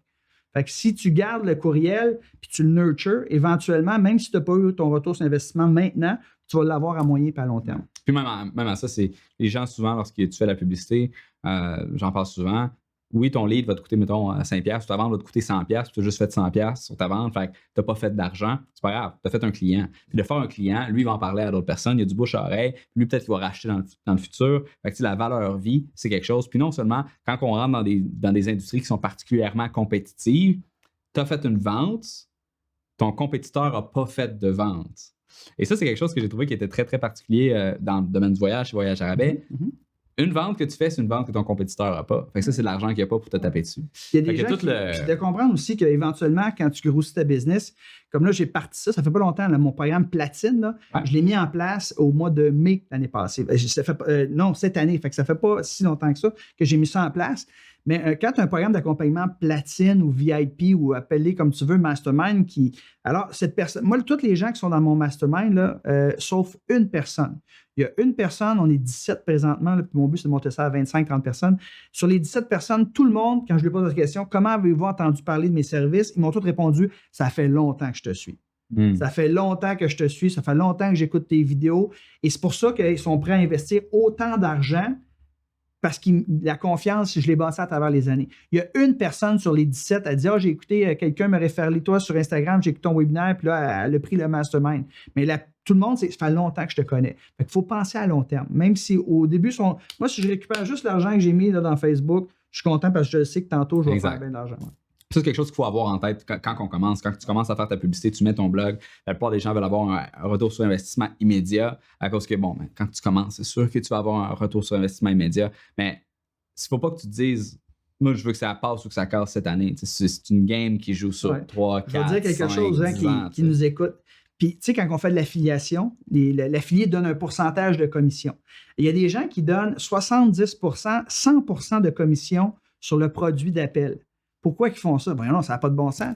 Il va donner 100% de commission. Il ne fera même pas une salle lui-même sur son produit. Non, parce qu'il sait que quand ils ont ton courriel, tout son back-end, il y a une machine que les gens vont acheter des produits beaucoup plus chers, puis là-dessus, ils ne donnent pas de commission. Vous me suivez? Fait qu'il y a des gens qui sont prêts à donner 100% de la commission parce qu'ils veulent avoir l'adresse de courriel, parce qu'ils ont une machine en place, ils vont faire des upsells, puis qu'ils vont vendre des gros programmes d'accompagnement plus chers. Fait qu'il faut juste penser à long terme. C'est pas juste du court terme. Oui, puis définitivement. Puis dans beaucoup d'industries, on paye. Donc, on est négatif, on perd de l'argent pour chaque client qu'on acquiert parce qu'on sait qu'il va racheter éventuellement. C'est loss leader. Si tu regardes chez Jean Coutu ou si tu regardes dans les épiceries, des fois, tu vas avoir du lait, des fois, ou du pain, ils le vendent quasiment à perte parce que ça attire les gens, puis les gens achètent d'autres choses dans le magasin. L'ancienne économie, c'est un peu la même chose avec la nouvelle économie aujourd'hui. Comme Amazon, je pense que c'est leur one-day shipping aux États-Unis que tu peux maintenant recevoir avec n'importe quel item, peu importe le prix. Fait que tu te commandes un crayon, one-day shipping, on s'en fout. C'est juste de créer l'habitude que tu reviennes les voir et tu continues de racheter pour eux autres. Génial comme compagnie. Au niveau marketing, là, on peut dire ce qu'on veut d'Amazon, mais au niveau marketing, ils l'ont compris. Là. Amazon Prime, par exemple, c'est extraordinaire, ça. Si tu peux éliminer les barrières d'entrée et les points de friction, plus gros point de friction des gens, c'est que quand ils arrivent sur la page d'achat, hein, le bon de commande, 68% des gens abandonnent. Ils sont sur le point d'acheter, ils abandonnent. Puis souvent, c'est que faut que je paye 10,95 de shipping. Ça me coûte. Ils ne le font pas. Eux autres, ils ont réglé ça. Amazon Prime, c'est gratuit. Le shipping, ça coûte 70$ par année, je pense, puis t'as le shipping toute l'année gratuit. Même ma femme et moi, là, c'est comme on est rendu quasiment accro. Là. C'est comme ils ont compris au niveau marketing, il faut que tu élimines les points de friction. Ouais, définitivement. Puis, ils font tout pour rendre ça le plus intégrer ça dans ta routine. Ils ont leur Echo qui sont dans ta maison, leur Ring, que c'est ta sonnette, les caméras de sécurité mélangées avec tes lumières, ta domotique chez toi. Ensuite de ça, c'est buy with one click. Tu n'as même pas besoin de remplir de formulaire. C'est simple, tu le sais que c'est facile. Faut pas que tu prennes la bière et que tu ailles là-dessus. Parce que, ou du pot, peu importe. Oui. Moi, j'ai dépensé beaucoup d'argent sur Amazon à cause de ça. Je dois avouer que je me suis fait avoir par mon manque, par mon impulsivité. Ouais, tout à fait. Mais il faut apprendre de ça. Il faut apprendre pour nos business. Ouais. Rendre ça le plus simple possible. Le moins de points de friction. C'est compliqué, les gens, et c'est pas trop long. Hein, Fait qu'il faut rendre ça facile. Puis c'est pour ça, sur la tranchée, c'est pour ça que j'ai un tripwire sur la tranchée. C'est-à-dire que la personne elle va s'inscrire sur ma landing page pour mon lead magnet. Donc, mettons, on parle de mon package de trucs sur la publicité Facebook. Et ensuite de ça, sur la page de remerciement, là, j'offre aux gens, à un moment donné, j'offrais qui me donne une donation pour mon e-book. Maintenant, j'offre de s'inscrire à la tranchée. Et puis, je prends la carte de crédit parce que je sais qu'il y a un tunnel de vente, puis que quand il va arriver à la fin du tunnel de vente, puis qu'il va être sur la page de paiement à hésiter, est-ce que je dépense 500$ pour un programme? Bien là, il y a juste un bouton à cliquer. Ouais. Il n'y a pas besoin de mettre de chiffres. Fait que ça, c'est... L'idée du tripwire, c'est qu'au début, c'est un prospect. Même si ton tripwire coûte juste 7$, après, c'est plus un prospect, c'est rendu un client. Exact. Alors, sa question, c'est pas est-ce que je vais acheter quelque chose de lui? Sa question, c'est quoi d'autre je vais acheter de lui? Exact. C'est plus la même philosophie. Là. Fait que c'est pour ça, c'est ça le but du tripwire, c'est d'en faire un prospect qu'un client, même s'il a dépensé juste un petit peu, il a déjà sorti sa carte de crédit. Quand même qu'il a donné une pièce. C'est déjà ça. Puis tantôt, on a parlé justement de la pub Facebook, aller chercher des leads, tu le sais, tu vas le rentrer dans ta liste de courriels. Comment est-ce que tu vois le marketing par courriel dans les prochaines années? Est-ce que c'est quelque chose que tu penses qui est en danger ou c'est encore une technologie qui va rester fiable et sûre à long terme? Si tu te poses la question, Patrick, est-ce que tu aimerais mieux avoir 100 000 adresses de courriel ou 1 million de personnes sur Facebook, Instagram? Tout de suite, je vais te dire 100 000 je parle pas vis-à-vis Facebook ou Instagram. Parce que ça, on le sait, c'est quoi? C'est puissant. C'est puissant, l'adresse de courriel. C'est ce qui est le plus puissant. Moi, si je m'en vais sur les médias sociaux, j'ai quand même beaucoup de gens qui me suivent, puis je vais dire, OK, inscrivez à tel webinaire, puis je laisse ça mort pendant une journée. Je sais pas, je vais avoir 100 quelques personnes qui vont s'inscrire au webinaire. J'envoie un courriel, inscrivez-moi au webinaire, paf, j'ai 500 personnes qui sont inscrites. Les gens, quand sur les médias sociaux, sont en mode divertissement, alors que les gens, courriel, quand ils lisent ton courriel, ils s'attendent là, à avoir quelque chose, un offre, ils ont fait la demande pour ça. Moi, je suis encore, même si le taux d'ouverture est moyen peut-être de 20-21%, c'est pas grave. Tu peux renvoyer un courriel le lendemain, tous ceux qui n'ont pas ouvert ton courriel la veille. Moi, je trouve que c'est encore primordial, c'est une clé. Puis il ne faut pas être dépendant des médias sociaux. Il y a beaucoup de gens qui font ça. Ils font l'erreur. Tu sais, Facebook, ferme ton compte le matin, tu fais quoi? Dans la merde. Dans la merde. Tu peux faire quoi? Tu n'as rien à faire. Fait qu'il ne faut pas juste dépendre des médias sociaux. Oui, soyez là, soyez présents, mais de temps en temps, offrez des éléments clients, des lead magnets, récoltez l'adresse de courriel et ayez une espèce d'infolette ou appelez-le comme vous voulez, que vous allez envoyer de façon plus ou moins régulière. Donc, ça prend les deux, je te dirais. Une présence sur les médias sociaux, mais oui, les courriels, définitivement, moi, c'est une des choses les plus importantes dans ma business. Ça te donne un très, très bon point. Juste pour l'affiliation. Tu n'es pas en contrôle avec Facebook. Ils peuvent te bloquer. Ils peuvent faire n'importe quoi. Puis... Hey, je me suis fait bloquer la semaine passée, Olivier. Sur Facebook, 72 heures, mon compte perso. Parce que souvent, une des stratégies, c'est quoi? C'est que tu vas aller dans des groupes où se tient ton avatar, des groupes Facebook privés. Et là, tu vas liker des commentaires. Quelqu'un pose une question, tu vas répondre, tu donnes de la valeur, mais tu ne te bloques jamais. Et là, ce qu'il va faire Facebook, c'est qu'ils vont te suggérer comme ami à tous ces gens-là qui sont dans ce groupe-là. Fait que là, moi, tu les acceptes. Si ça profite sur ma page personnelle, je les accepte, tout ça. Là, un moment donné, je suis tombé sur une page, puis là, il me dit, les super fans. Là, j'étais comme, super fans, c'est comme ça. Hey, c'est des super fans de cette personne-là. Ils seraient probablement intéressés à ce que je fais. Puis j'en ai invité une douzaine. Je pense j'en ai 3 invités. Et là, Facebook m'ont bloqué pendant 72 heures. Pendant 72 heures, j'avais accès à ma page, mais je n'étais plus capable de rien publier pendant 72 heures. Là, ils m'ont débloqué. Ils m'ont donné comme une petite tape ses doigts. Mais tu sais, ils auraient fermé mon compte, là. Tu ne peux pas rien faire. Tu ne veux pas être dépendant juste des médias sociaux. C'est pour ça qu'il faut que tu récoltes des adresses de courriel. Et j'ai des gens, moi, je pourrais quasiment gagner juste ma vie, Olivier, avec l'affiliation, c'est-à-dire de faire la promotion de d'autres personnes avec la liste que j'ai de courriels. Ouais. C'est-à-dire que je pourrais juste 5-6 fois par année envoyer 4-5 courriels à ma liste puis aller écouter le webinaire de cette personne-là que j'aime beaucoup. Et tous les gens qui vont s'inscrire au webinaire, qui vont acheter, j'ai une commission. Puis je pourrais très bien gagner ma vie juste avec ça. ça vaut une fortune. C'est quasiment une machine à imprimer de l'argent que d'avoir une liste de courriels. Puis de l'entretenir aussi. C'est pas juste d'avoir une liste. J'ai des gens qui ont une liste, ça fait 3 mois, 5 mois qu'ils n'ont rien envoyé. Non, tu l'envoies de façon régulière, tu donnes du contenu. Et ça, pour moi, c'est essentiel, une liste de courriels. C'est très important. Définitivement. Puis, moi, ce qui m'inquiète un peu, ça va être quoi les habitudes de vie des gens changent en lien avec la consommation ou avec les communications internes. Parce que le courriel, à la base, c'est quoi? C'est une petite communication interne pour les entreprises. C'est à ça que ça sert. Maintenant, on s'en sert un petit peu plus pour être capable de créer tes comptes comme code d'accès pour différents sites web. Ça ne disparaîtra jamais parce que toutes tes applications, il faut que tu rentres ton email. Dire, ouais. Fait que ça va tout le temps rester une technologie qui existe, mais l'utilisation quotidienne avec des outils comme Slack, avec des outils de gestion de projet où tu as des chats internes, des forums internes. Les jeunes sont moins dessus. Sont moins email. Fait que c'est comme quelque chose que je garde en tête. Même je pense pas que c'est. Quand je te contacte, toi, tu es plus jeune que moi, je te contacte par Messenger. Ouais. Tu es plus vite à me répondre par Messenger qu'un courriel. Ouais, mais je voudrais pas que les gens écoutent ça. Non, mais c'est vrai. Je voudrais qu'ils me contactent sur Messenger. Parce que je vais arrêter de répondre sur Messenger. Les amis. Mais c'est vrai, la plus jeune génération, je vais plus facilement les contacter par WhatsApp ou par Messenger. Les gens qui sont plus de ma génération, je te dirais qu'ils sont plus courriels. Tu as raison. Les plus jeunes, ils utilisent moins les courriels. Puis moi, je suis une personne qui guette beaucoup mes communications. La plupart du monde qui me parle, c'est mes médias sociaux, j'ai pas parce que. C'est ça, tu sais. Parle-moi de sa tranchée. Commence par me donner ton numéro de carte de crédit. C'est bon. Mais c'est vrai, tu vas donner priorité à des gens qui sont tes clients. Parce que quand tu es un entrepreneur, un web entrepreneur, la valeur que tu as à offrir, c'est dans la création de, 1, le système, puis 2, du contenu, puis 3, de faire connaître ce contenu avec ce système-là. Fait que oui, le support est important, il faut que tu le fasses, mais il y a plein de monde qui vont comme poser des questions qui sont pas sûrs. C'est comme, si t'es pas capable de faire tes recherches toi-même, peut-être que c'est pas assez important pour toi tout de suite. Mais puis en plus, on est tellement dans un monde où il faut que tu sois rejoignable de façon instantanée. J'ai une relation très bittersweet avec la technologie. Autant que j'adore Facebook à cause de la pub, que j'aurais pas de compte personnellement. Puis il y a beaucoup de gens qui se sentent comme ça aussi, je trouve ça drôle. Mais OK, j'aimerais ça qu'on...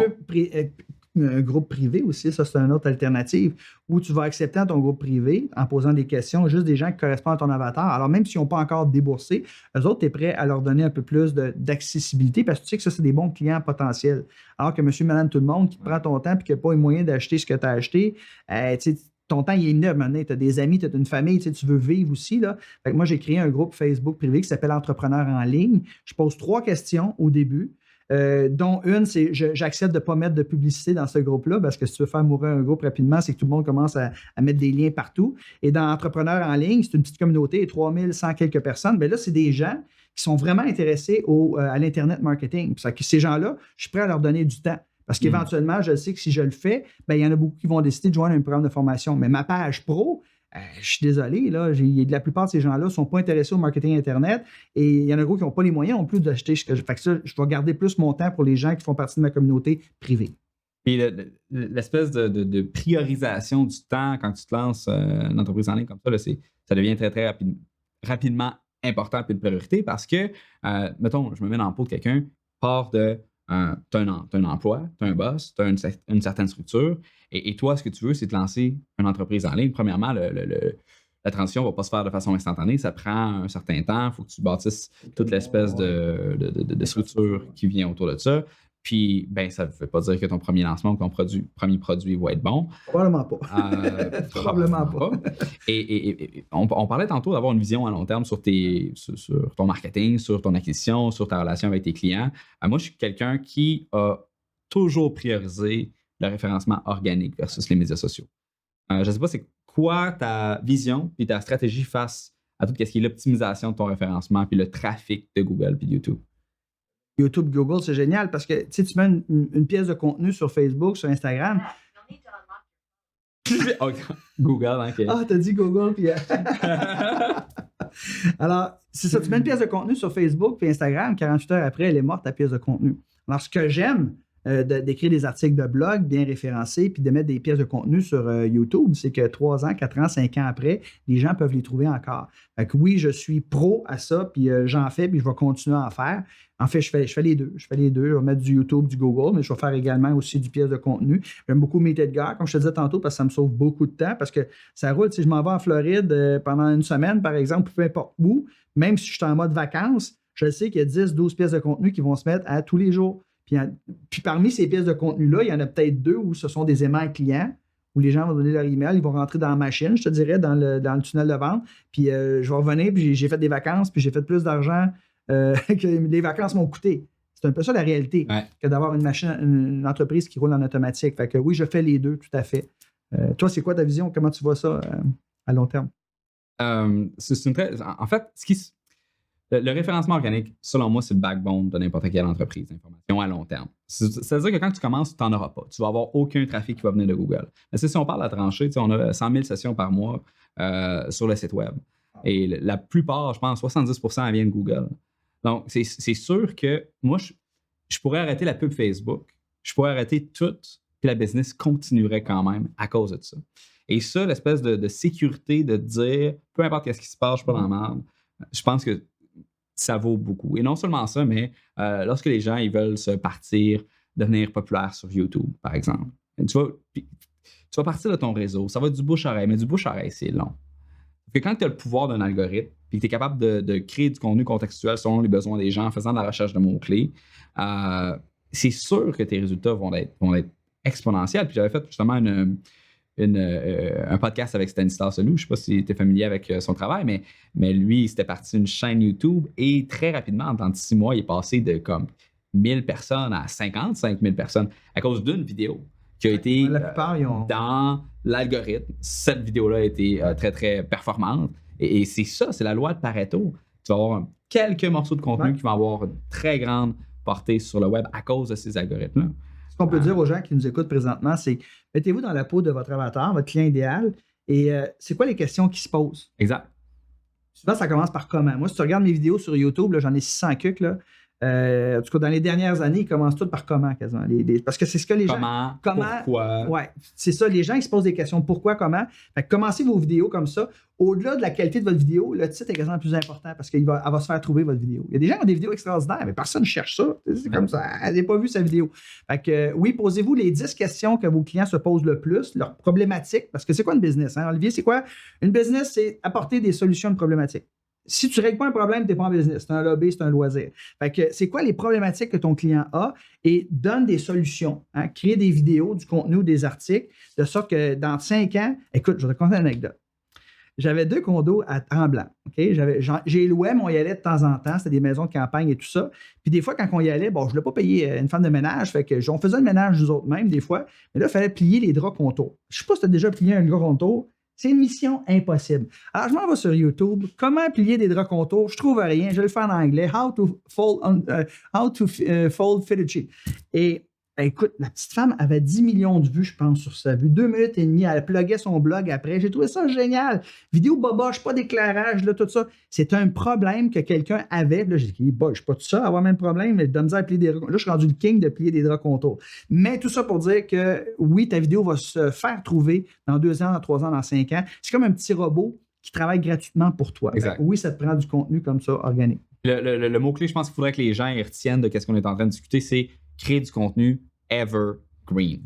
Ouais. Et ça, si tu fais juste faire une recherche Google sur evergreen content, tu vas avoir des milliers d'articles. Pas de date si possible. Faites pas des références à un président qui vient de se faire élire parce que dans 5 ans, ça n'aura pas rapport. Fait que c'est ça que tu veux dire, evergreen, du contenu qui va être encore bon dans 5 ans, dans 6 ans. Exactement. Du contenu que tu peux faire maintenant et qui va avoir une bonne pérennité à travers le temps. Et si tu es capable de te concentrer à créer du contenu de ce genre-là, eh bien, à chaque semaine, c'est comme si tu plaçais une autre petite brique dans ton petit château que tu es en train de faire. J'aime ça l'analogie.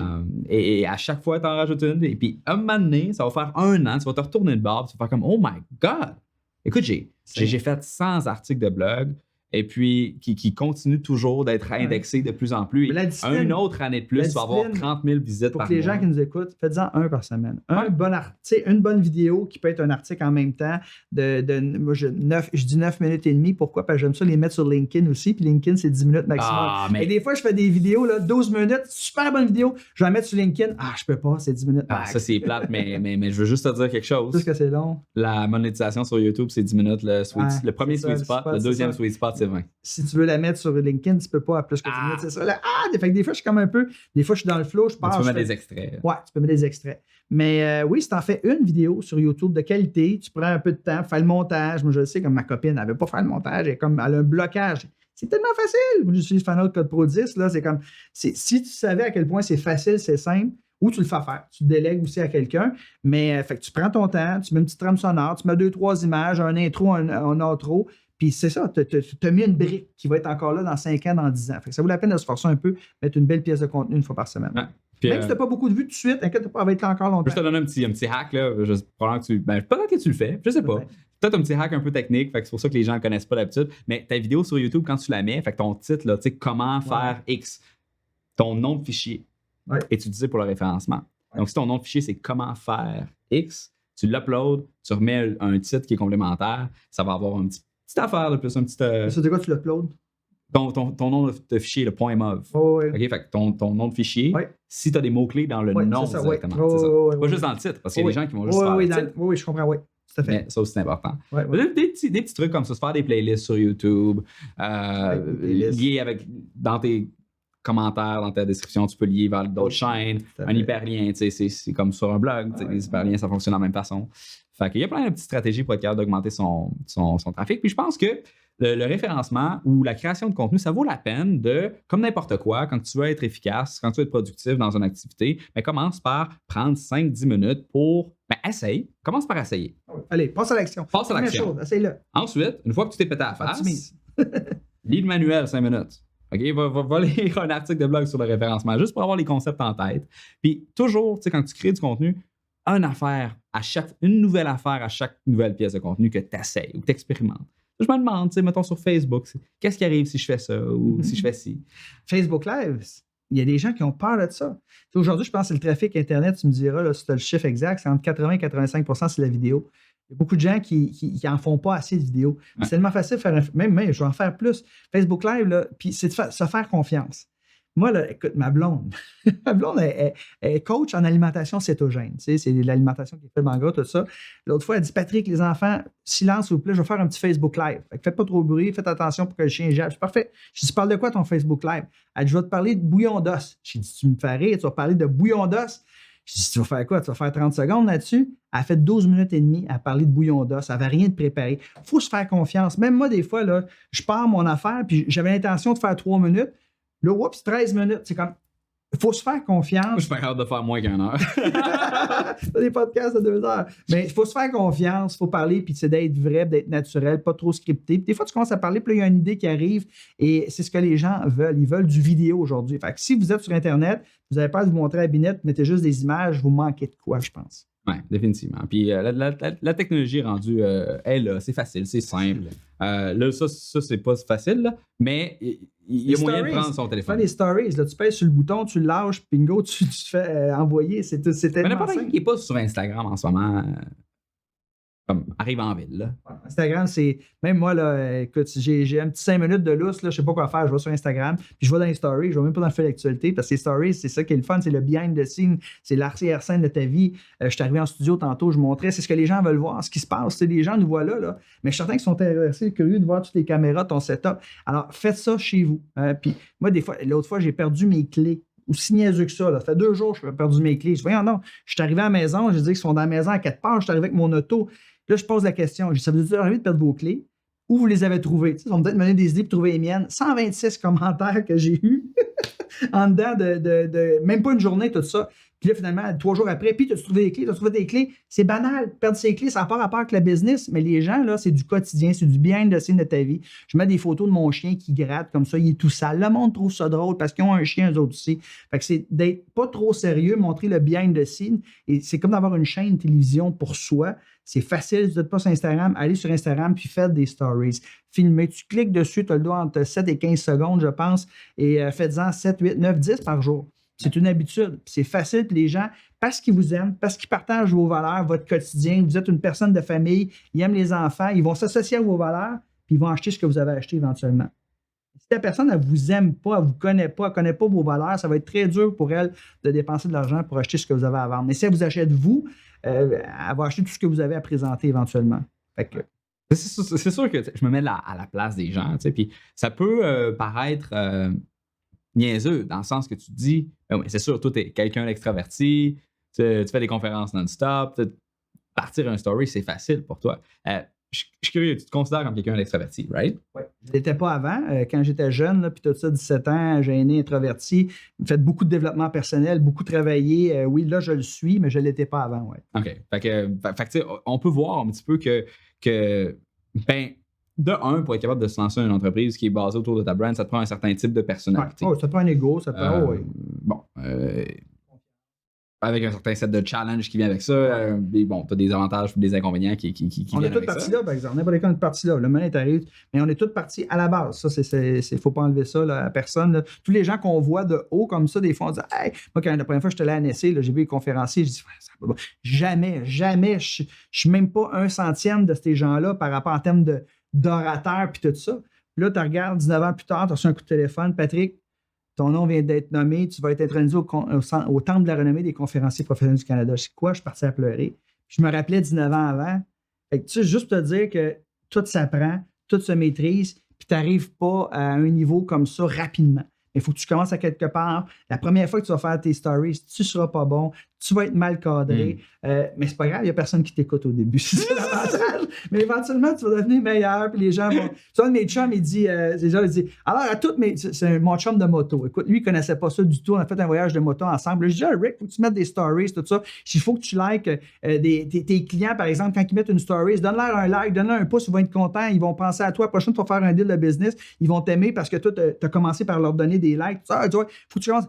Là, il a commencé à faire des stories. Mais il n'est pas bon, il est pourri, tout ça. Il dit à toutes mes fans qui sont là, il y a 3 personnes. Il y a ses 2 filles puis il y a sa blonde. Mais c'est drôle. Puis là, il est meilleur. Il est meilleur. Ça fait 6 mois de ça. Puis là, je le regarde. C'est commence à être intéressant. Puis ses plans, puis ses cartes, on vient tout meilleur. Il faut juste commencer. Moi, je pense que le meilleur truc, c'est de ne pas se prendre au sérieux. C'est ça. Parce que quand tu te prends trop au sérieux, c'est comme quelqu'un qui donne une conférence puis qui s'en va en avant puis moi tout le long. C'est cringe, c'est douchebag, on n'aime pas ça. Même affaire dans stories. Puis moi, j'y vais avec beaucoup d'autodérision. Là, puis en même temps, comme que tu disais, ça permet de montrer le petit behind the scene. T'es qui comme personne pour de vrai? Parce que, mettons que tu lis un article de blog ou tu regardes une conférence, mais là, t'es sur ton 36, puis t'es comme à ton meilleur. Mais tu sais, c'est comme, mettons, moi, je suis un petit gars, puis j'aime ça ouvrir des boîtes avec des gadgets dedans. Fait que moi, c'est ça que je veux mettre dans mes stories. J'adore écrire tes stories. J'adore pour ça. Là, j'ai hâte d'essayer ton truc là, qui roule sur on va faire ça après. Fait que ceux qui veulent te voir, te planter en one wheel, vont pouvoir aller sur Instagram après. Oui, les gens veulent savoir qui vous êtes comme être humain. Et s'ils vous aiment comme être humain, ils vous trouvent drôle, divertissant, ben, ils vont devoir acheter ce que vous avez acheté par la suite. Ouais. Écoute, je pense que ça fait pas mal le tour de ce que je voulais qu'on aborde comme sujet aujourd'hui. Mélodie, est-ce qu'on a des choses à ajouter, des particularités? Non, il n'y a pas eu de questions non plus, donc tout est beau. Bon, parfait, ça fait que Mélodie, qui est la voix derrière l'ordinateur, on la voit pas à la caméra. Ouvre donc ta caméra, Mélo, tu as un truc là, pour qu'on puisse te voir. Là. C'est le fun que les gens. Fais un petit salut. What's up? Donc, merci à tout le monde. On va se revoir. En fait, non, avant de dire merci à tout le monde, j'aimerais ça que tu. S'il y en a qui ont des questions qui posent là, sous la vidéo, moi, je vais aller checker puis je vais me faire plaisir d'y répondre. Excellent, tu es sur la tranchée également. On va se faire un sujet pour que les gens puissent te contacter directement à partir de là. Et puis, j'aimerais ça que tu te plugues une dernière fois, savoir exactement c'est quoi les médias sur lesquels tu aimerais que les gens aillent te rejoindre. Communauté Instagram, entrepreneurs en ligne sur Facebook. Donc, c'est une communauté privée pour les gens qui veulent avoir plus de trafic, plus de prospects, plus de clients. Donc, entrepreneurs en ligne, groupe privé. Faites une demande. et je vais vous accepter dans les heures qui suivent. Et sinon, sur Instagram, Patrick Leroux, allez voir les stories, gardez contact, envoyez-moi des DM, je suis très prompt à répondre aux gens. Et d'ailleurs, c'est une chose, quand les gens prennent la peine de vous écrire, ben, dites au moins que vous donnez un cœur ou juste vous en dites, oui, j'ai lu ton message. Donc, Instagram puis Facebook, je suis très présent. Ouais. Excellent. Fait que merci à tous qui ont écouté cet épisode de podcast. Et on se revoit la semaine prochaine, mercredi. Je ne sais pas encore ça va être à quelle heure. On verra. Mon invité sera mentionné dans l'infolettre. Salut tout le monde.